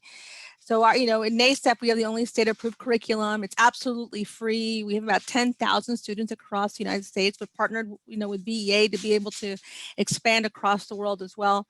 For those that are looking at a full curriculum. And what does a full curriculum look like? It's in English language arts. We have 15 different kinds of careers, whether it's in the domains of organization or marketing or management or IT, data analytics. But at the very end of the day, what we are doing is we're meeting students where they are. Students they want a career that's based on their interests. They want academics that are based on what they love. And if we can go in a project-based immersive way and, feed in the data analytics, feed in cybersecurity, or feed in even just event management, that's providing the skills that are lacking at the top. And if you can imagine graduating from high school with hands-on experiences. Our clubs actually are, I was a high school principal, and oftentimes when, I was asked, hey, we want to have an X club. Maybe I remember it was a club regarding a sport that's not played where I am, so there would be no competition. But the adults were in the room. They said, well, we'll take care of the funding and we'll take care of the leadership and but that keeps the kids from having any capacity building at all. So whether on the career and technical education side or the BTech side, it gives us hands-on ability experiences for students. So when they graduate, they can actually do, and they can do in something that they love. So in the United States, that's, NASEF, that's our focus. We almost work entirely through career and technical education teachers and we haven't spoken about the teachers, but it's an extremely important part of the equation. Teachers also have to find relevance in the work that they're doing. So we have a number of teachers that are graphic design teachers, or they're teachers that are doing, internet security. And they're saying, hey, thank you, NASEF, for bringing this curriculum in, because now you're making my course relevant again. I see 20 more years doing esports and now IT, or esports and English language arts, because now kids want to be in my classroom. They don't want to leave. And after school, we're building out a club and we're building out teams that are truly competitive. So the teachers are also embracing it and want to teach it. They want to be in the classroom with the esports students. Thank you. Fantastic. Yeah. Really good. Really good overview. And I think, a couple of bits I kind of picked out of that is you're absolutely right about the teaching element and those teachers and bringing that through. And I think everybody recognizes that there's work to be done on all sides to make sure that We enable teachers to have where they need them to have the skills they need, and then those individuals with the skills to come into that ecosystem and deliver the real value to individuals. And then the bit that keeps coming up and has kept coming up all day, and you mentioned Trojan Horse earlier, Layla, and Cindy, if I link that with you talking about access, and you talking about people at all different age ranges re-engaging in education, NEETs as we all used to call them, or individuals who didn't have their first, access to level 2 or first level 2s and different things. Forgive me, I've been out of the education space for, directly for a little while, but that kind of access point, this element of doing something you love and educating yourself in something you love, I think is one of the wonderful things about the fact that there are 2+ billion gamers globally and there are 500 million esports fans. We have a captive audience of people who love this space, who are passionate about it, who we can start to bring in. And whether it's about creating the next entrepreneur, whether it's about, underpinning jobs and roles, UK, globally, or just getting somebody back into an education or taking them through to transferable skills in STEM. Esports is a wonderful opportunity. When we first heard it, that was the bit that really kind of hooked me in, was who doesn't want to do something they love? So I think that's a really kind of unfortunately pertinent time for me to leave and for us to leave. I'm really sorry that 27 minutes has flown by, as I expected it to when I knew that you would all be on the panel. So I want to thank you all. I'm sorry I didn't get round to you all more, but I think we've left I think it was a really good session. So thank you for your contributions, all of you. And Elliot, back to you. Thank you. That's brilliant. Thanks ever so much, Dave, Aaron, Cindy, and of course, Lila as well from NASEF. It's been an amazing, guys, having everybody here doing all this great work, speaking about esports in the way that we love to hear about it from all of these professionals, from all of the different perspectives and viewpoints. Yes, that was the International Focus Learning Panel. Obviously, I know there was quite a few questions throughout that one. And of course, we will try and do our best to answer them as best as possible. Please do put your hand up in the chat or, answer Q&A if you do have any questions. This next panel that we'll be coming on to will be the last one before we have a short break. And then we'll be returning with the topic sessions. But just before we get started, once again, I'd like to introduce you to another colleague of mine, Gary Tibbett, who has been working for us, I think, for nearly a year now, actually. So welcome in, Gary. It's an absolute pleasure to have you on the team. And of course, we've got a couple of other professionals as well. We have Richard Huggan from Hitmarker, which is an esports jobs company operating, kind of across the UK and elsewhere as well, all over the world, actually. And of course, we have Grant Rousseau from Excel Esports. So please welcome in Gary, Richard, and Grant. Take it away. Thank you very much, Elliot. Absolute pleasure as always. And yeah, so my name is Gary Tibbett, and I've been a part of the education side of the Esports Federation now for about a year. I think last December I started working, writing the BTEC. Tom Daw brought me online. And a bit of history about myself before I introduce my panelists is I am a lecturer. I started off in the games industry, working at Ubisoft Reflections as a computer games animator. From there, I kind of fell into lecturing in games animation and visual effects. And from there, my passion of gaming and esports led me to where I am now. So that's a bit about me. I'll let Grant and Rich introduce themselves and talk about themselves. And if Grant, would you like to start off just who you are, a bit about your past and how we got here, really? That's always a fun one. Morning, everyone. Or morning, afternoon, rather. I'm Grant with Excel Esports. I'm the head of operations here at Excel. My background has very much been in traditional performance side and operations side of esports. So working directly with organizations for the past sort of 4 to 5 years now. Kind of spanning a couple of roles, started off on the performance side, team management and coaching to an extent, and then have since transitioned very much onto the sort of the operations, day-to-day and long-term project operations of a few esports teams. And fortunately right now that's with Excel. Fantastic. Richard? Good afternoon, everyone. So my story is not too dissimilar from Grant's. I'm managing director at Hitmarker, which, as described, is an esports and video game jobs website. But my former life is more on the performance and coaching side in traditional sports. So that's what my degree was in. That's what I worked professionally in for the first 6 years of my professional life, and then made the jump across to esports 3 years ago to work with my younger brother who'd founded Hitmarker. And we've just been kind of going at it ever since and growing and growing. That's great, and thank you both for being here. So just we're gonna have like a kind of I'll ask questions, conversations, bounce back and forward, keep it super chill, and hopefully everybody on here kind of likes what we do, I guess. But we spoke about kind of, and we've heard about everybody's kind of education side of it and how it's affecting the education, the students, everybody in there. But if we talk about the industry and the professional side of it and how to get into it. And we talk about jobs and roles in the industry, and students always gravitate and jump to pro player, team owner, coach, and even personalities now teams are signing to kind of get streamers in it and get it from there. But do you think students really understand the jobs and the diversity of the esports industry, and even parents kind of looking into the ecosystem? Do you think they know what jobs are available to them on the wider scale? And Grant, if we jump to you first on that one, please. I think it's getting better. I think if you almost done it 6-7 years ago, you ask any kid growing up what they want to be in relation to this side of the industry, and they go YouTuber, Twitch streamer, pro player, and those are the only three it can be. I think people are starting to understand much more now that it's just like any other entertainment or sports industry, right? And that means there's a whole host of roles across different areas, and it's just important that we keep educating that and making that point, because not everyone's going to be a pro player. So you know, that doesn't mean that if you don't have a passion for esports, there shouldn't be a reason why you can't get into this industry with talents that for yourself are appropriate. Yeah.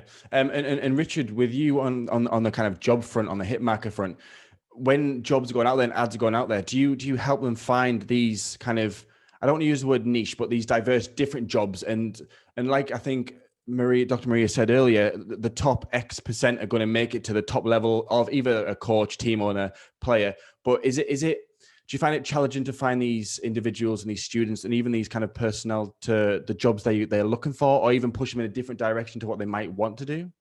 When they come to us and they are younger, so when they are high school students or university students, a lot of them still do hold on to that dream of becoming a professional player ultimately, and that's still what they're kind of working towards. What we try and do is not dampen that dream at all, because it is still possible for a lot of people when they're only 15, 16, but we try and get them to think about what can they be doing to develop their network and develop their skills within the esports industry while playing. And a lot of that can revolve around just building links with more people in the industry, so following on social media and engaging with some of the discourse around the industry. But what we try and do is to get them to look inward and to try and reflect upon their own personal skills and abilities. So are they, when they're playing team games, do they take a lead role in the team? Do they enjoy the tactical side of the games that they play? Are they more interested in the social media and all of the stuff that happens on the marketing side? We try and get them to look inward, to ask their teachers and parents and friends for advice in terms of what they think they're good at. That usually gives us a very good idea. And now the industry's got so big and so diverse that we can then go, there's this job, there's that job, there's this job, and there's all of these different paths you can take to get there while still playing your game. But as Grant said, it's very different from even just a few years ago. We always used to just get people coming to Hitmarker being like, I want to be a pro player. Have you got a job for me? And we're just kind of like, no, but we've got these other things that you can do. So it's definitely improving. Fantastic. And just to bounce back on what Richard was saying, Grant, is can you give us an insight into kind of the tree, as it would be, the vine roots of what jobs you have at Excel, for example, with just insight to how they work and how you would go about them? Yeah, so putting aside the performance division, because I think that's the one everyone talks about. So you have a few, so you have your marketing division, you have your operations division, you have your commercial division. So again, just kind of like any traditional sports company, I guess, you know, your operations division are the people who are running it day to day internally and working on sort of internal projects and opportunities to take the company forward.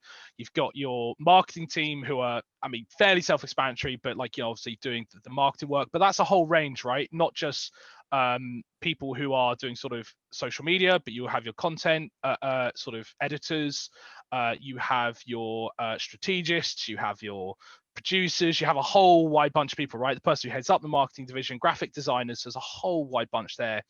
And then your commercial team, you know, who are responsible obviously to go in and finding opportunities for the company externally that can help them improve. And that's just people who can just have that sort of background of being able to do sales, I guess, right, or similar. And then there's even like a finance division, right? So if you're into accounting, and we have people like that who love esports and also do accounting, well, then we got a finance division. So it really is quite a wide range and a wide bunch that would mimic every generic startup, I'd say, or generic company that begins, that just happens to be applicable to esports. Fantastic, Grant. Thank you. And as we've heard earlier in the day and from our other panelists and our speakers, there's no longer just kind of one avenue to get into this industry. Not that there was before, but like you said before, it was either you're a pro player, you a streamer, YouTuber, and that's kind of your niche. That's what you're going towards. But now we've got start your own business. Like we heard from Scott earlier, he's working now whilst he's also at college at his sixth form, and then joining from another sector. We've got the education side of things now with the BTech and degrees. With so many new pathways available, is there a best preparation to ready yourself for this journey, for this ecosystem? And how do you stand out? Is it still CV, portfolio? Like how do you find your niche, if there is a niche? If we jump to you, Richard, first. Yeah, it's a great question, and it's one that comes to us a lot, because a lot of the jobs that get posted on Hitmarker, Excel jobs included, receive now hundreds, sometimes thousands of applications. Wow. Because it's such an aspiration to work for an org like Excel, especially in the UK. And we have a lot of the large North American orgs posting as well. So the competition for pretty much every role at every level can be intensely fierce, and it obviously gets a little bit lesser as you go up the scale when companies are looking for X number of years in a very specific skill set. That group of people in esports is still really small, and that's where people are getting pulled from other industries to kind of plug those gaps. But at the core level of the things that really make esports tick day to day, which for me is like everything around the players when it comes to coaching and performance, and then the social media and the content that comes out of players and teams, those roles are super competitive. So it really is all about, how do I stand out in a sea of CVs, a sea of resumes, with people who move in the same circles, especially here in the UK. It's quite a small industry still, and most people know each other, especially if they're working in kind of similar sectors of the industry. What we tend to recommend is that you always have to consider the networking side, which for a lot of people is a bit of a mystery, I think. But ultimately, when we talk about networking, we just mean kind of follow all of the relevant people you can find in the industry, especially in the UK, that are local to you. And like Grant talked about there, every org will have these branches and routes that they have, different divisions and different people that you can find linked to Excel. LinkedIn is still really good for that. It's not perfect for esports by any means, but there are still a lot of esports people on LinkedIn. Twitter is really where it's at. So building that network is definitely a crucial first port of call, because a lot can come from that network. You can find and hear about opportunities that might not get posted on Hitmarker or other jobs boards. If you build a good rapport with somebody, they might give you opportunities that otherwise would never be available or would never be posted. But if you are going down the more traditional route and not relying on who you know rather than what you know, I think what we always encourage is people to get much more creative with their applications, especially for the marketing roles, and especially for any role where there's kind of a lighter element to it, which is why a lot of us work in esports. Like black text on a white background CV done in Times New Roman, that is 90 out of every 100 applications that get made. So if you're submitting that, then the content within that CV will have to be really awesome to stand out. So we always recommend getting creative with color and format, and then with the way you present yourself. I think there's a lot to be said for doing video portfolio type things if you're on the casting side or you've got aspirations of being an on-camera personality. There's so many avenues you can take. The bigger the industry gets, the more cool and interesting stories we're hearing about how people get hired. And a lot of people on the creative side are starting to get hired by basically making themselves known on social media and kind of getting some momentum behind them organically because they produced an awesome video or some graphics. So there are a lot of different routes to get here. I'm hopeful Grant can fill in the blanks in terms of the performance side of things, because I still think the coaching side and that really specialist performance side is much more of a closed shop than a lot of other parts of esports, because it's so specialist. Yeah, it's I mean, I'll touch on performance in a second, because one thing that's worth saying as well is Richard's very much touched on the networking side and the ways to stand out. One thing I do say to people as well, which very much follows on, is don't apply for absolutely everything in an attempt to break into esports, no matter what. You need to find what is appropriate for you. Where do your skills lay? Where do your passions lay? And how is that applicable to esports? you know, it's easy to say my passion is esports. It's much better to say my passion is graphics design in esports, right? Or something like that, something that you know you do well and you can apply. So as Richard said, doing these things that are appropriate, but making sure you tailor them to yourself, what it is you're good at, a CV that's being built around, I don't know, opportunities such, I don't know, courses, further training, networking opportunities, etc. That all tailored towards this thing you're trying to create to get into esports. That has always stood out for me when I've had to look at things. You know, is what are the additional bits you've done which are relevant to what you're trying to do for esports. So that's one thing. And then touching on performance, I won't lie, this is probably the hardest part of esports to get into. It is by far, I mean, it's already competitive. You can imagine performance is even more competitive. You know, if you are looking on the coaching side, you know, the nutrition side, I know, personal training side, whatever it is, right? There's a whole bunch of performance aspects. It's going to be the same again. It's finding ways to stand out that are applicable to you. That is probably where networking is arguably more important than the application. It's fairly rare that teams will go to sort of open market for performance roles. We actually did do one recently for sort of our UK role. And I mean, it took us weeks to get through the applications, absolute weeks. And the guy we ended up hiring has a huge background. I mean, some would argue overqualified almost, you know, for the role because of the amount of people there are. So if you're going to look at performance side, you need to build up your networking, reach out to people in the industry, make yourself known, social media, events, networking events, if you can do them like this, talking to people whenever you get the chance, visiting opportunities when, you know, we're allowed to do so again. That is the ways you're going to get into performance side. It's very unlikely to just come through sort of a cold application. That's great and fantastic answers from you both. And I think we've got about 5 minutes left, so I guess last question. And this one's important to me just from being an educator and being in the games industry. So as an animator going back, 5 years, mistakes are something that you need criticism on for me. So you do an animation and you get somebody criticizes it and then you fix it and you don't take that personally. But mistakes, as we all well know on this call and you guys know, is people can take mistakes or they see doing mistakes as a downfall. So my question is when you guys started out in your career and this long path you got to here, did you make any mistakes? And this is a question of how you should never make mistakes, but it's how you dealt with them mistakes. And if we jump to you, Richard, first, I see you smiling away. So oh man, where should I start with this question? I'll try and be brief, but I think to just flip it a little bit, I think a lot depends on how your immediate leaders or your management cope with people giving you the room and the capacity to make mistakes that aren't going to be like critical mistakes. For me on the esports side of things, I'm trying to think back to the earliest days when I came into the space 3 years ago. I think I could have probably been more prepared getting in terms of knowing kind of what the industry looked like, who I needed to know, the kind of links that I needed to make. And I think me coming in from the sports industry, spending a bit more time preparing in that way would have made the transition much smoother and could have accelerated me coming in and being able to add value to the company from day one.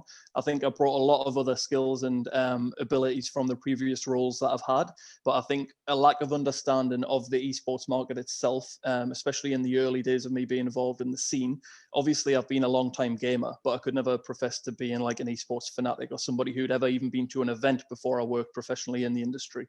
And I think that can be a barrier to succeeding, because if I was to go into a meeting with someone on a commercial meeting, let's just say, for example, and that was somebody with a long track record in the space who just had this expectation that the companies they would be looking to partner with or do work with would have this same appreciation and knowledge of the overall esports system as they have, that can be quite a high barrier to entry. And I think going back to the more junior level, you do find a lot of people who are super, super passionate about the scene. But to touch again on what Grant mentioned, we need to see more specialism and more kind of, I'm really keen on League of Legends and I know kind of everything about the League of Legends scene, rather than just I love esports and I'm kind of an esports guy, because there's so many individual facets to the industry that I think people don't necessarily appreciate that and they don't do a good job of showing that. So that was my mistake when I moved across, and we do see that from a lot of junior candidates now as well. Thank you. Yeah, and on my side, I mean, I'll happily say I would not be sat here right now unless I'd made a whole bunch of mistakes over my time. And, you know, there's two sides to it. You know, if there's any people who are in a management position in esports who are here or listening, you know, I say to you, you need to create an environment where making mistakes is okay, right? Let's not pretend that esports has cracked it yet and that we truly know what we're doing. We've all got an idea, we all think we know what we're doing, but let's not pretend that we're killing it. So the reason that esports is growing so fast and is being successful is because it is that young industry growing, but we need to fail fast and fail quick. It's the standard, the generic fail technique, as it were. So to create an environment where making mistakes is okay, because through trying things, that's how we're actually going to advance. So that's why I say to anyone who has a management opportunity, and for those who are in the sort of the driving seats, entering the industry and such, making mistakes is okay, and there are going to be times where it leads to something a little bit more serious, right? And there are going to be times where it means nothing. The important thing I always say is you need to acknowledge it, like never try and hide it. Acknowledge that you've messed up or made a mistake to yourself and learn from it as best you can.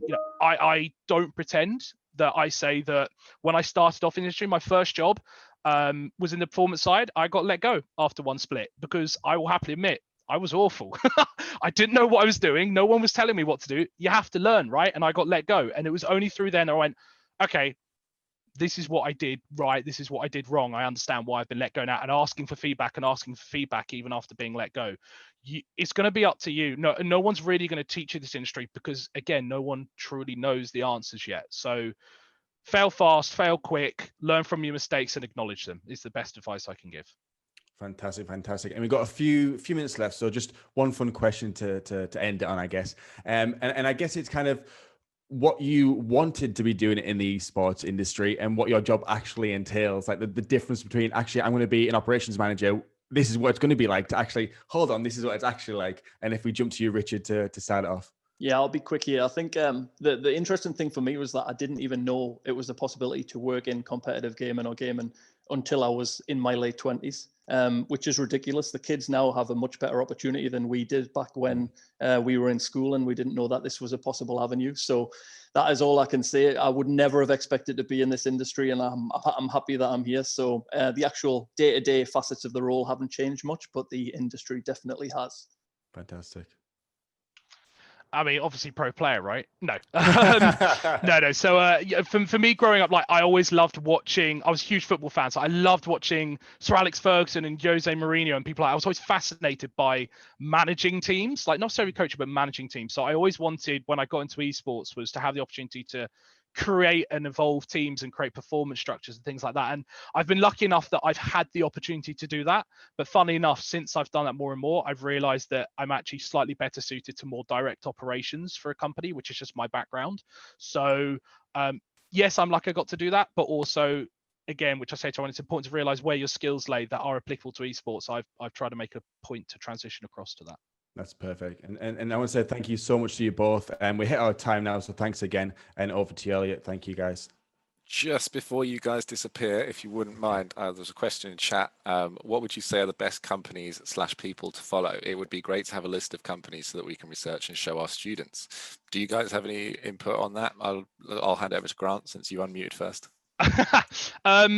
I'm actually probably going to give the bad answer, which is no. And the reason I give that is because, again, it needs to be applicable to yourself. If you are looking to get into graphic design, then go out there on Twitter and Facebook. I promise you it's easy to find these people with a little bit of searching. Find the graphic designers that are working at these esports teams. Everyone's got social media to follow nowadays, and you can kind of see the work they're doing.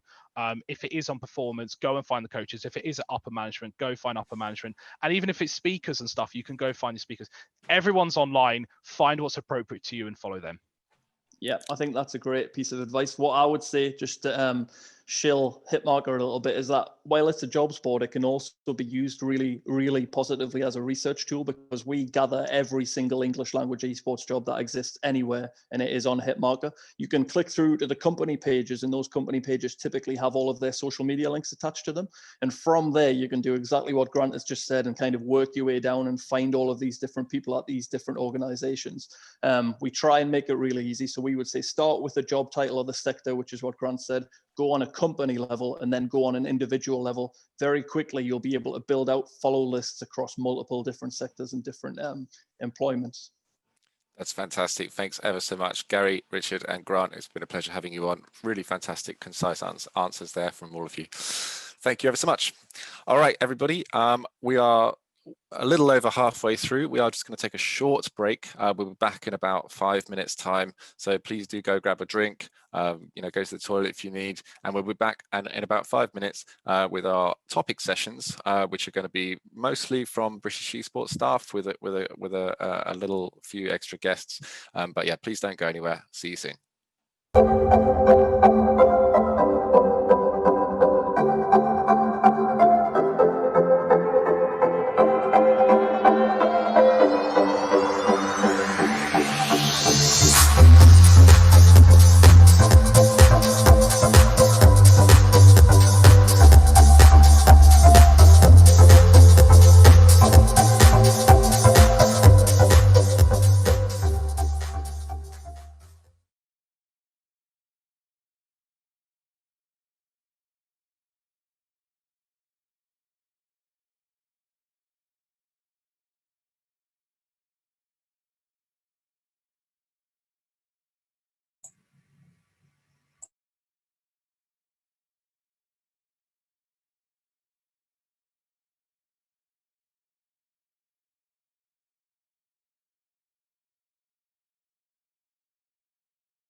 Good afternoon, everybody, and welcome back to the British Esports and Education Summit. I hope you've all enjoyed it so far, and we've just come back from a very short break. We've got some more topic sessions coming up for you. We've had most of our panel speakers already have their sessions in the first half. This will be pre-recorded, not pre-recorded, this will be recorded, of course. So if you did miss anything, or if you want to revisit any of the panel sessions, we will be putting this out for people to view post-session. Of course, we've got a little bit more coming up for you. Starting off today, or this afternoon's second half is going to be the Women in Esports session. I've got two of my lovely colleagues, Alice and Morgan, who will both be hosting the session.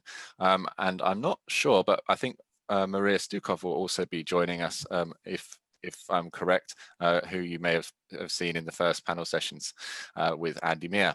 So welcome in, Morgan, and welcome in, Alice. I hope you're both well. I'll hand over to you, and you can tell us a little bit about the Women in Esports. Oh, thanks, Elliot. So welcome to the Women in Esports session. It's great to have you all here. So we're going to tell you a little bit of background about Women in Esports, and then we'll tell you some of the projects we're working on as well.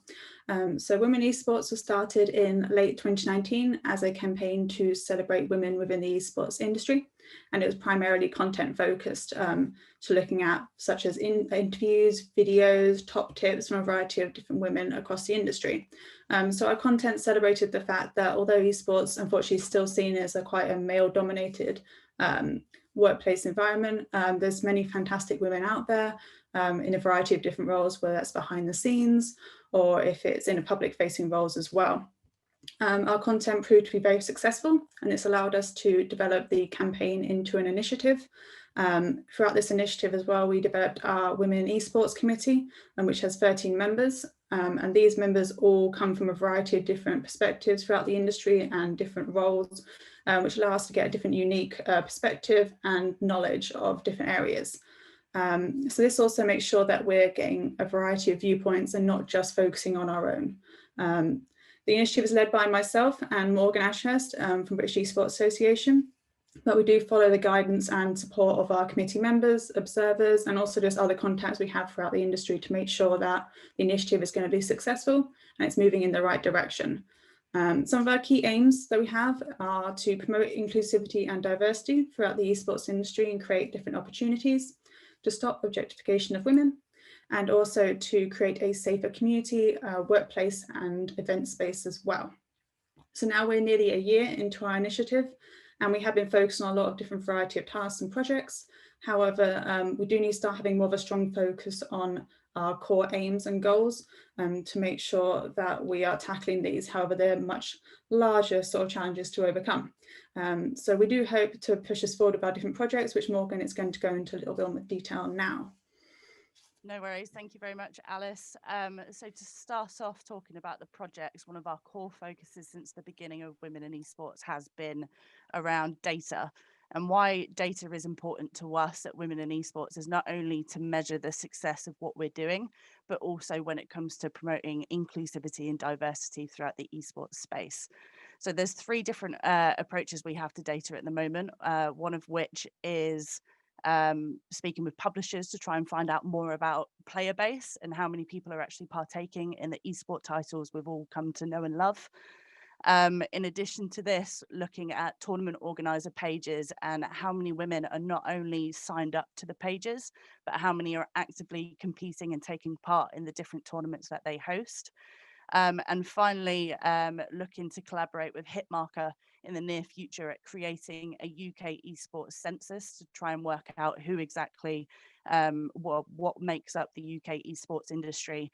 And why that's important to us is whilst there are a few women involved at the moment, it would be great to try and see what those diversity splits are, what seniority they're at, and the different roles that they're currently engaged in. Another project we've been working on is creating a safer space within the esports industry. So whilst physical events aren't currently taking place, we're looking to open up conversations with event organizers about how we're able to change or sculpt their safety precautions or protocols that they already have to make it a safer environment than it is already. So we're looking to implement quite simply a phone number or an email address where people are able to report behaviours more so around the Me Too movement, which will, I guess, help people feel further protected, and something that alternative industries already do very well. We're looking to trial or soft pilot this over the next coming months or within the new year with a single partner, see how it goes, and then look at implementing on a more national level. In addition to this, female participation has been quite a big focus for us as well in the tournament space. So one area in particular, in the coming weeks, we're about to announce that Women in Esports have their very own Face It organizer page, which basically allows women in esports to host a platform for females to build a community, play games together, and of course highlight a lot of the talent that is around across Europe and not only the UK. In addition to this, in January 2021, we're looking at launching our very own Valorant tournament, which will be open to all femme identifying players across Europe, which is something that we're really excited to get involved in, and hopefully sprouts the beginning of something really special. So on the tournament front, Alice has got a bit more to speak to you guys about around the championships, so I'll hand it over to her now. Thank you, Morgan. So I'll talk a little bit more about British Esports Championships. I believe Elliot is doing a larger session on this a bit later on, so I won't go into too much detail for you all. But the Championships basically is a competitive video gaming competition for students aged 12 plus across schools and colleges across the UK. Many of you might be involved already or have known about it. We do tournaments in League of Legends, Rocket League and Overwatch. All of these are age appropriate, team-based, and also they are really accessible for all. So we have 138 teams this year across 61 different schools or colleges, which is fantastic numbers considering how COVID has impacted education and extracurriculars, as you all well know already. There's lots of different ways we want to improve this from a women in esports perspective, especially in terms of female participation and inclusivity. So esports in general is just so accessible. It's not restrictive on gender, race, physical ability, and so on. So we need to make sure that we're getting everyone involved as they can, whether it's playing or if it's being a manager, for example, or behind the scenes. There's lots of different ways to get involved. So one of the main ways we want to encourage this is looking at different year groups, different friendship groups, and also mixed gender teams. There are some problems with this. For example, as mentioned before, esports can still be seen as slightly male targeted or male orientated, whether that's with the game titles that are focused on kind of guns, cars, sports. Those sorts of elements, or whether it's the marketing of it. We need to be aware of all these different things, especially in terms of how we reach out to different schools and colleges and make sure our marketing and our promotion is as inclusive as possible. So one of the ways we want to get more women involved primarily is through the player participation, but as mentioned in the different roles behind the scenes as well. We are looking at hopefully doing some sort of survey to reach out to the different championships participants to find out some key answers, such as what's the involvement like so far, what's that baseline of data, what titles would females be interested in playing in the championships, and also things such as like how we can improve engagement and keep that retention. So for example, last year we had quite a few all female teams. We also had a couple of mixed teams in our grand finals for League of Legends and Overwatch, which was fantastic to see. But we want to make sure that we're continuing to improve that engagement and not just a one-off sort of highlight. Another way we're looking to get involved in terms of the championships and grassroots tournaments at education level is hopefully to do a project with primary schools. So at a younger age, many of you might know that traditional sports tend to be more mixed from a younger age. And then as they grow up, the traditional sports tend to split by gender, mostly due to physical ability. However, esports, that's not necessary. As mentioned, it's so accessible and there's no need for that gender split. So by working with primary schools, we can hopefully enable us to encourage that mixed teams at a younger age, and then also to encourage that inclusive behaviour, not only at grassroots, but then further as championships into the new NSC and further hopefully into professional level. This hopes to create like an inclusive environment within esports and get that right behaviour and best practice from the beginning. So that's kind of our key focuses as women in esports with the championships. Awesome. Thank you very much, Alice. And I guess really just to summarize what we've spoken about today is just everything that we're trying to work on or future developments or current projects that we're working on at Women in Esports. And whilst we've summarized it here, we do have committee meetings that take place once a quarter. So if anyone had interest in finding out more about what we're doing, and I guess just to get a bit more information, then please reach out to myself or Alice, and we'd be more than happy to have some observers join us, male or female. Everyone is welcome to come along. We do a lot of content, as Alice mentioned, across our website, where we really do try and spotlight a lot of the unsung heroes of the esports industry, going into detail on different roles, different women, and their achievements and their experiences in esports. So you can go and check that out on the British Esports website, and we do have a menu tab at the top that does say Women in Esports, which currently hosts all of our content that we do and have. I guess that's it from us. It's been great to be able to speak to you about this amazing project that we're working on alongside our committee members. And hopefully we look forward to seeing you in a future meeting. But for the time being, I'll just say thank you and pass it over to Elliot. Thanks ever so much, Morgan and Alice. That was brilliant. Really, really good to hear about the work you guys are doing. And there's a poll up as well if anybody wants to, take a look at the stuff that they're doing. I'm sure that somebody will post a link in the chat for you in a moment about the things that they're up to lately. And of course, that poll there is if you want more info on women in esports, or if you want to observe the advisory group meetings, please tick yes. And then of course, your details will be shared with them. So we are just about on time at the moment, so I'll keep it brief. We've got another panel, another discussion really coming up for you between James from Amazon, James Scanlon, and Stephen Croak from Cirrus HQ, going to be talking about the role that Amazon plays and esports in colleges. So I'll let that play. Thanks.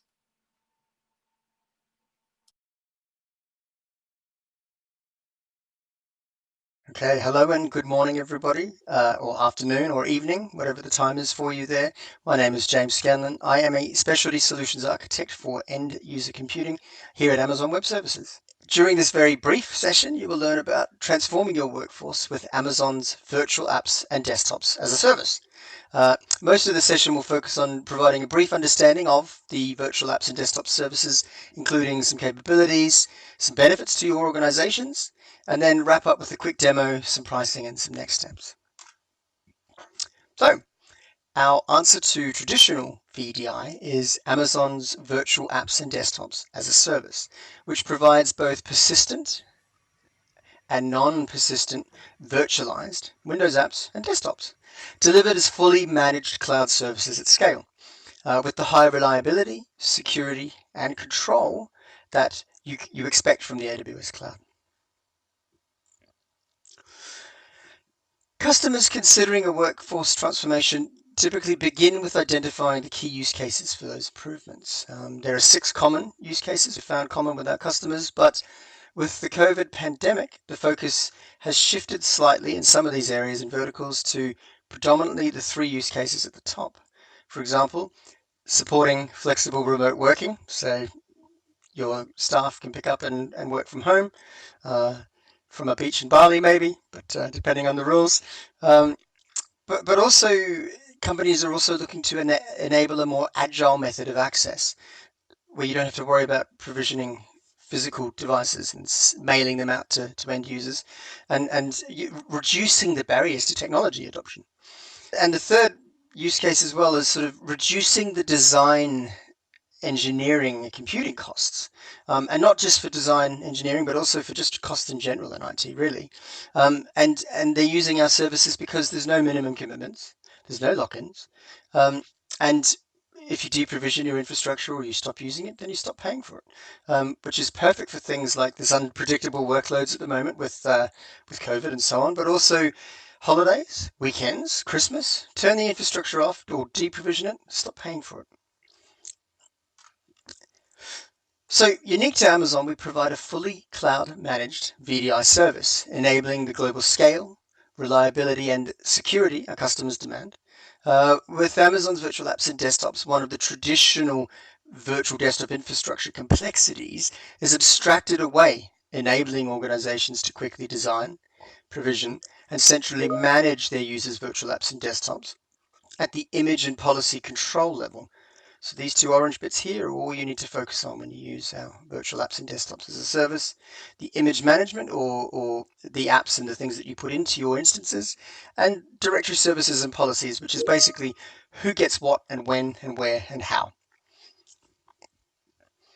By abstracting these discrete infrastructure layers, though, IT is no longer burdened with performing that undifferentiated build and maintenance activities like racking and stacking, worrying about power, worrying about physical security and networking.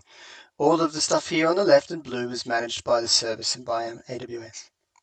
And that means, though, that your IT teams can focus their attention on activities that actually help create more business value.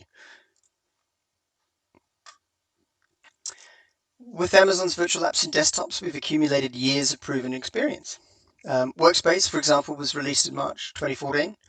Our EUC services serve tens of thousands of customers in virtually every industry, whether it's large or small. At the end of this presentation, I'd be delighted to share some customer case studies or anything else with you, though a lot of this information is public as well. So before we get into the technical details, let's just briefly talk about the capabilities and benefits Amazon Virtual Apps and Desktops provides to some of your key stakeholders. For business leaders, they can greater optimize their business operations. But also for business leaders that have recognized that workforce continuity should be part of your organization's business continuity strategy, they can leverage our virtual apps and desktop services for exactly that. For IT, simplifying management and focusing on a better end user or customer experience by removing the heavy lifting of managing physical, expensive, sprawling desktop estates. And as a byproduct of that, improving the reliability and controlling the IT costs. For security teams, some important benefits of Amazon's virtual apps and desktops include meeting industry and regulatory compliance mandates, protecting sensitive customer data, and finally, valuable company data, keeping that all in-house and locking it down and securing it and making sure it doesn't leave your environment. Finally, for the end users, important considerations for them are things like having a rich remote experience, no matter where they're connecting from. And your end users want that ability to choose what device is most comfortable for them to be able to connect, whether it's a PC or an iPad. Amazon's workspaces and AppStream pricing is based on factors such as the bundles and the image types that are selected, the geographical region of deployment, monthly or hourly billing, and the frequency of the VMs that are run. And of course, you can run them in always on or on demand. And that ultimately is just all about giving organizations that greater level and granularity of control over their virtual apps and desktops costs. I'm more than happy to share additional details on pricing if that's of interest to you, but importantly, our pricing for both the services is public and available online. APN Consulting Partners, with the AWS End User Computing Competency, provides services and offerings around the world to help customers with strategy, professional services, managing infrastructure, repeatable intellectual property, and optimization of EUC technologies on AWS. But please, by all means, to learn more about our competency partner network, check out the amazon.com link here below. So at this part, we're going to go into a brief demo. I won't show you the full start to finish version. I will just show a running version of both Workspaces and AppStream, and that's purely in the interests of time, and then we'll wrap up at the end. So first and foremost, I'm going to start an AppStream session. This is my single sign-on portal. I'm going to go and launch my AppStream graphics fleet, and it will load a portal that looks similar to this. And here are some graphics applications, including 2 benchmarking products. So I'm going to open one of these benchmarking applications. It's going to, just while we briefly wait for it to resize, there we go. And this is the seamless app mode for AppStream, where there's no desktop to manage. But I still get my Windows app directly here in my browser, and I'm going to start the benchmark. For that, while we're waiting for that to load, what I am also going to do is go and log into my Amazon workspace. So, oops. So here I'm going to log in with my Active Directory username and password. I sign in with those credentials, and it connects me to my full desktop experience, which is Amazon Workspaces. And here I've got the traditional look and feel, start menu, and so on, but you'll also see some familiar programs, the Valley Benchmark and the Superposition Benchmark products. Let's go and open Valley on this one. As usual, I'll just crank it up to Ultra, and I'm going to go and run this benchmark as well while we're waiting for that one to load under the workspace, I'm going to flip back to Firefox and back into the session here. So this is a G4 instance. This is one of the newer application or graphics instances available under AppStream, and you can see it's using the NVIDIA Tesla T4 GPU, and we're getting approximately 80 frames or 80 frames per second here as this benchmark is running. And with that, we've just very briefly demonstrated the power of acquiring a GPU-based instance via AppStream. Let's jump back over here. Now here I am back in my Amazon workspace. You can see the Valley benchmark is running. We're getting a little over 70 frames per second, and I'm going to pause this and go to free mode. And this is as responsive as if I was playing a video game. This is fantastic, actually. It's absolutely mind-blowing how cool this is, because this is actually as if this was running in front of me. It's like playing on a PlayStation or playing something locally on my MacBook. It is spectacular. So it's just to show you the art of the possible. There's a lot more detail and things. I'd be delighted to talk to you more about that. But as far as demos go, that's pretty much it. Let me pause this and we'll flip back to the slides.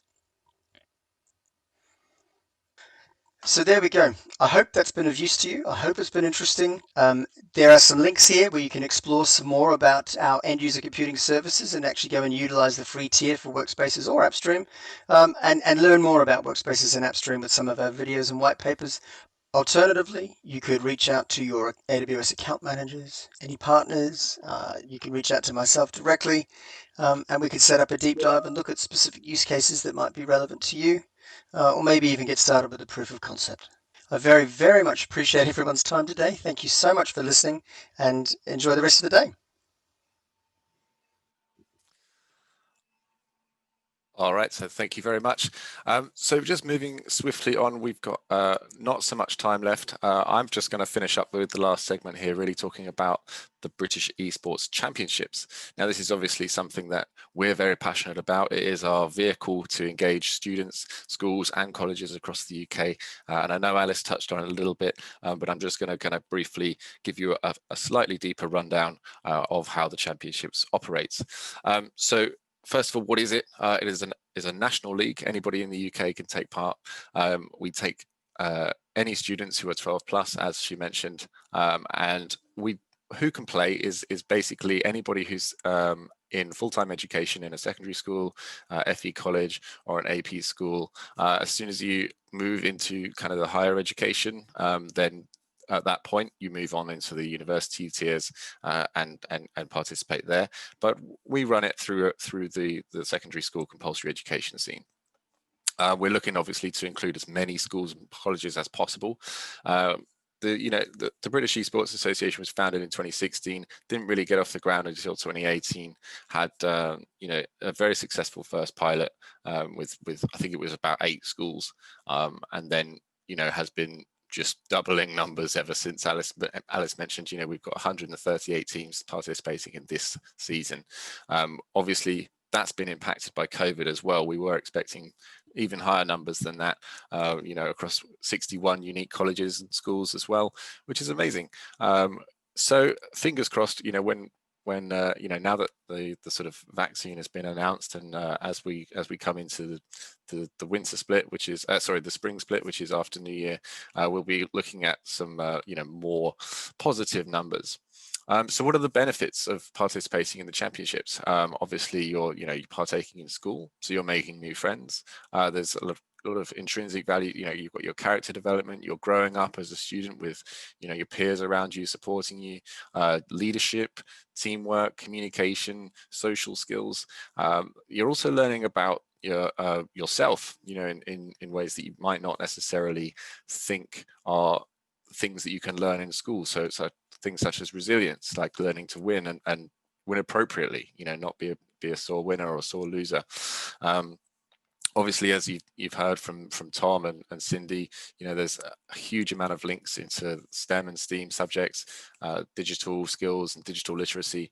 And of course, the other benefits are, positive mental health. The thing that most people always forget when talking is how much fun playing games is. So it's always something that we need to just kind of remind ourselves on a regular basis that the real reason that anybody plays games is for fun. It's a great way to relieve stress. It's a great way to improve your decision making, your problem solving skills, and other things as well, such as Gary and Rich from Hitmarker and Grant went into quite a lot in further detail about the wider range of career pathways that are available to you. And of course, I'm not going to go into that as well, but that is kind of the key reason that we are doing this. So how does it operate? We don't tend to ask that much from students. It's more or less 1 hour per week. We follow the term. So, depending on how many weeks the term is, that'll be how long we run that season for. We have a break over Christmas. And of course, we do the same again in spring. We tend not to do anything in the summer term because obviously exams are taking place. We want students to be focusing on their education, which is of course paramount. And of course, that means that we decide not to operate the league during that season. That being said, we do tend to run extra tournaments throughout the half terms and over the summer holidays. That is something that we are looking to do more of as well. So yeah, there's lots of different ways you can get involved, but that's the main way to be involved as a school or a college in the UK.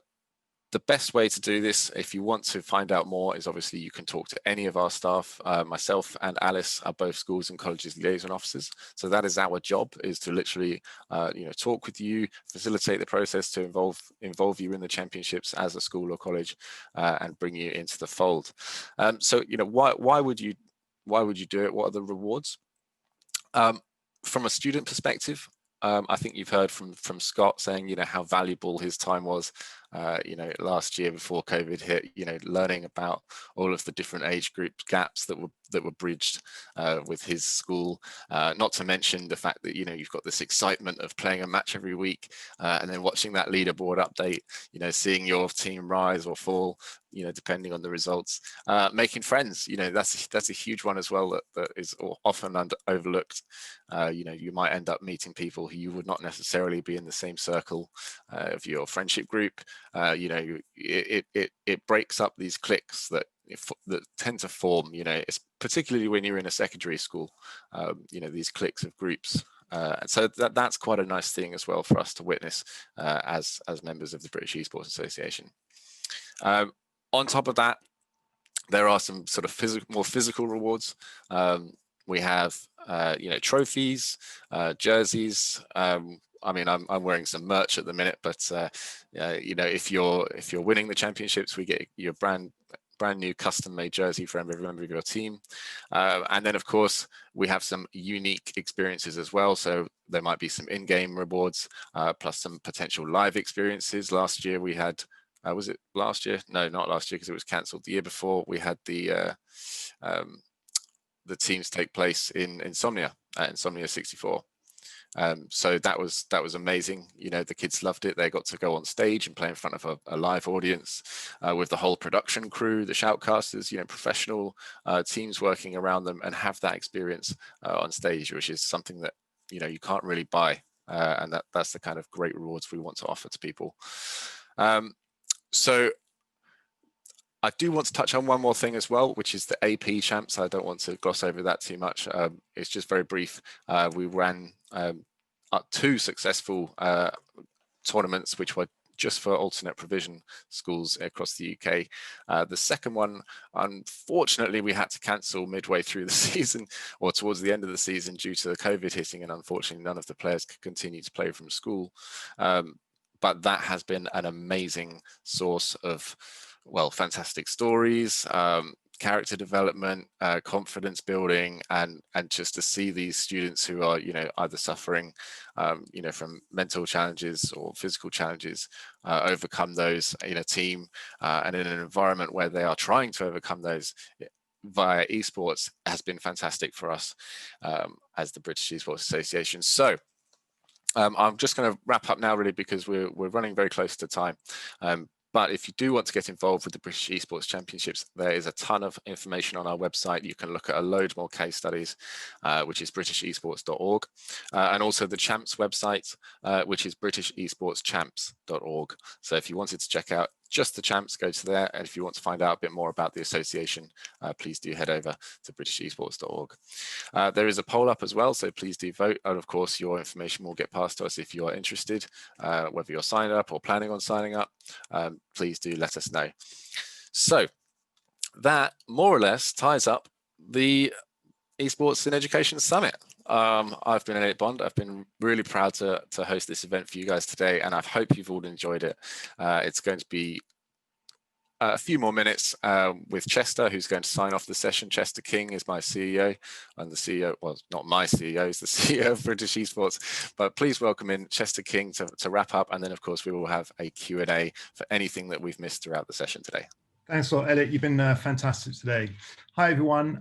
First of all, I just want to thank Pearson for sponsoring the event with us, and Cindy and her colleagues, and also the AOC. Dean and Christopher Pitts have been fantastic, and the video from Steve, and the video from the Minister of Digital. You know, it's fantastic to see the British government, you know, supporting us. You know, from day one when we were established, they gave us authority in 2016.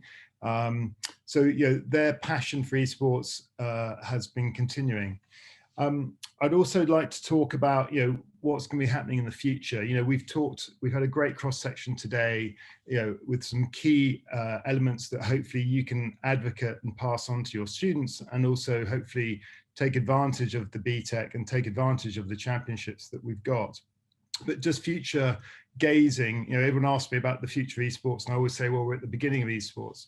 But things that will be happening, and one of the questions which was interesting from Ariane Lim about women participation, you know, we are really aware of the lack of girls being involved in esports, and it's something that we want to change. I'm a parent of 3 children, 1 boy and 2 girls, and it is very important that we improve our diversity. You know, esports is such an incredible activity. It's fully inclusive, and there is no barrier for women to play or girls to play, but we are doing more. And as Alice said, we are doing a pilot when we can in primary schools. And what we research that we heard from the chess organization in the UK was that actually about 30% of girls play chess at primary school, but when they go on to the secondary school, it drops off because there's a huge impact from social media. And it's something that I kind of like the term for esports as being known as an active media. You know, you've got passive media, you've got social media, and I like the term for esports of being an active media, that you're always human versus human, you're always trying to be a human.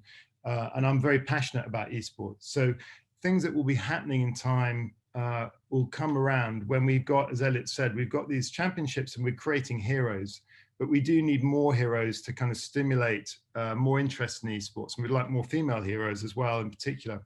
So we will be looking at creating some esports competitions that will not to be different from men. And you know, this is a big topic, but just basically to give more women more competitive experience. We don't want to put off women by saying if they can't get it in their first time into a team, they don't want to be put off by playing it. So we are looking at that. And it's what is interesting is the NUAL, which is the National University Esports League, has started a women-only League of Legends tournament.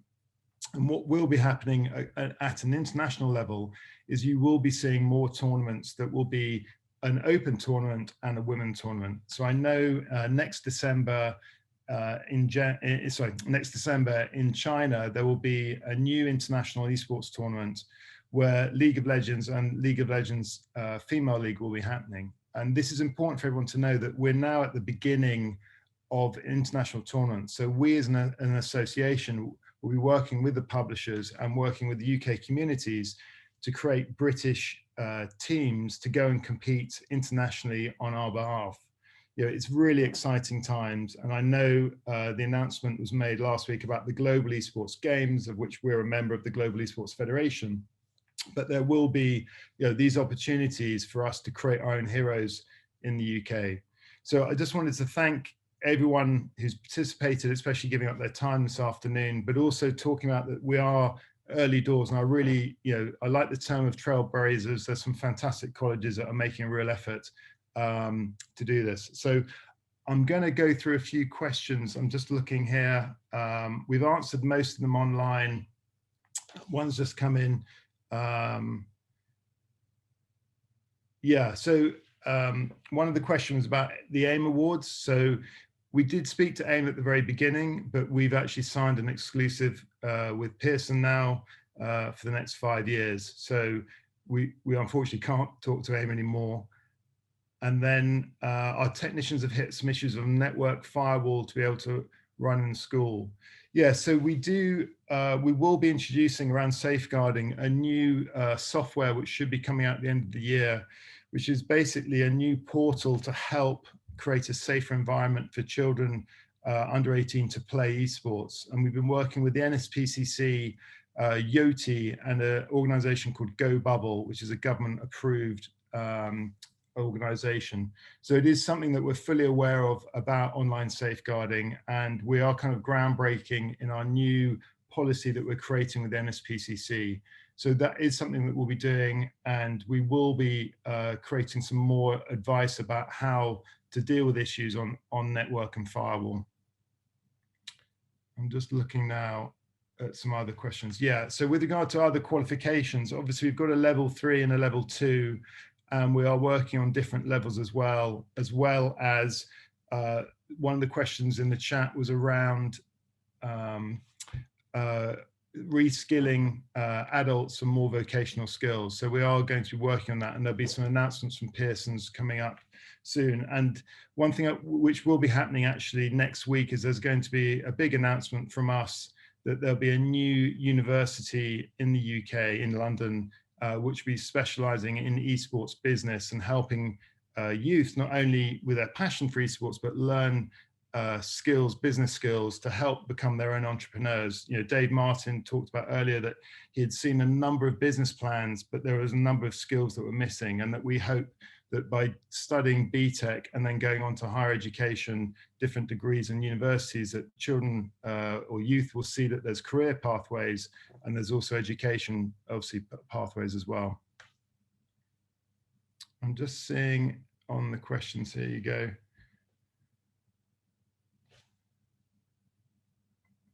I think I've answered most of those questions there.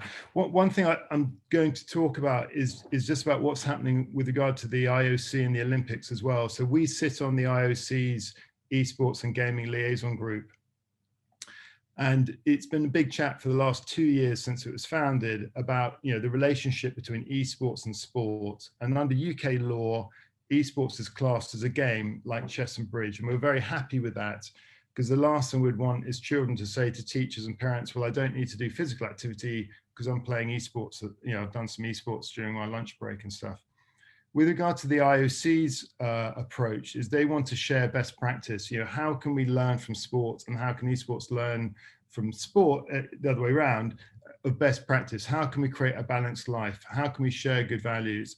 And what is interesting, in December last year, President Back, who's the president of the IOC, he said that every sport should have a gaming strategy. So what we're doing as British Esports, I'm sure the industry as well, is trying to help people in sport understand about technology, or how can they use esports. And during COVID, as you probably saw, you know, people who are in gaming had a fantastic, or relatively fantastic, time during COVID compared to those in sports who are missing out on socialization and being competitive. And I think what we've got to do as an industry is to help those in sports as well, traditional sports, to understand the benefits of esports. And there was a mention earlier about Lando Norris, who's a Formula 1 driver, but he's been very influential around esports. So his Twitch following has been fantastic.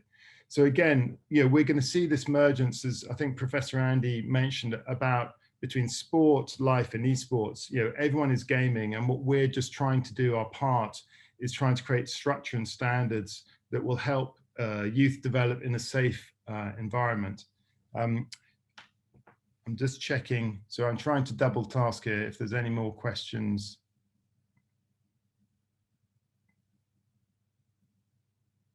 I think that's it, yeah. So if anyone else has got any more questions, we can be really easily contacted via our website. I've got a fantastic team There's 10 of us, working on British esports. We've got a board of 14 people. We've got a game advisor for every game, every esport that's out there, and we've got over 500 volunteers. We're really looking forward to next year, hopefully once COVID sort of normalizes, and we're looking forward to, as I say, this brand new university that's going to be launching next year, which we're going to be working with, and also the creation of some physical spaces which British esports will be involved around an academy and the training center as well. So 2021 is going to be a really exciting year. And what's great is all the people who are going to be studying your BTECs and other courses, we're feeling very confident about them finding jobs within the esports industry amongst what was spoken earlier around the hit marker, what Rich was saying at hit marker. So I think I can't see any more messages here. So here you go. No, I think that's it. So I think, Elliot, I don't know if you're still there or are you gone? But I think I'm going to wrap up here unless anyone else has got anything to say. I'm still here. I'm still here. Is there anything, we've got 4 minutes. Is there anything you want to talk about? No, that's it. I just wanted to thank you and everybody here at the BEA team, and particularly our partners over at AOC for hosting the event today. It's been an absolute success. I'm really happy to have actually had this. This has been something that we've been planning all year, and to have something in a live physical space, which unfortunately we weren't able to do, but I'm really, really proud to have had this event today go as smoothly as it did.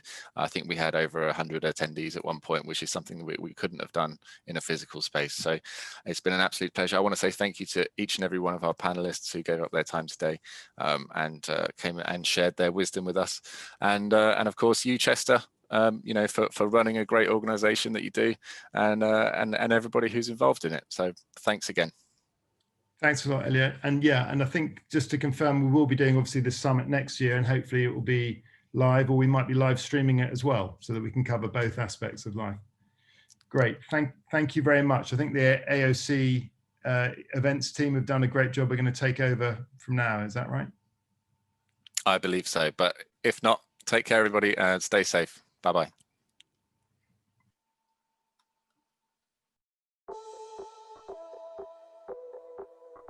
It's a great opportunity for everyone, and it's really cool that there's an organisation out there really promoting it in the country. I think it's one of the few that actually get like low college age students into it. It sets up for things like UL, etc. So yeah. I mean, it's obviously a lot different playing on stage when you're playing, in your rooms, and playing at college is going to be a huge difference. You're playing in front of a crowd, it's being streamed, so obviously it's going to affect you. But if you don't have that opportunity, you can never really get that experience. So who's going to say no, right?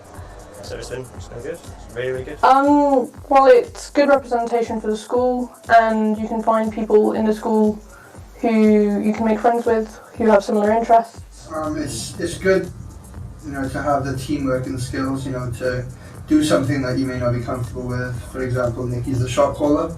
He's the person to say, this is what our priority is, get on this, And whereas usually a quiet person wouldn't really want to step up to that role. That's it also brings everyone together, even if we don't know each other. I didn't know all of you guys until we joined a group. I hope other schools just look at this now and know that not only is this playing games, but it's always about team building exercises. This is a really fun thing to do, especially I know that some of us have exams coming up and anything like that, but the fact that we can just take a day off just to play a game that we all love, and if you love the game and you just want to have fun playing it, definitely do it. It's just an amazing experience. That's all I can say. It is an amazing experience.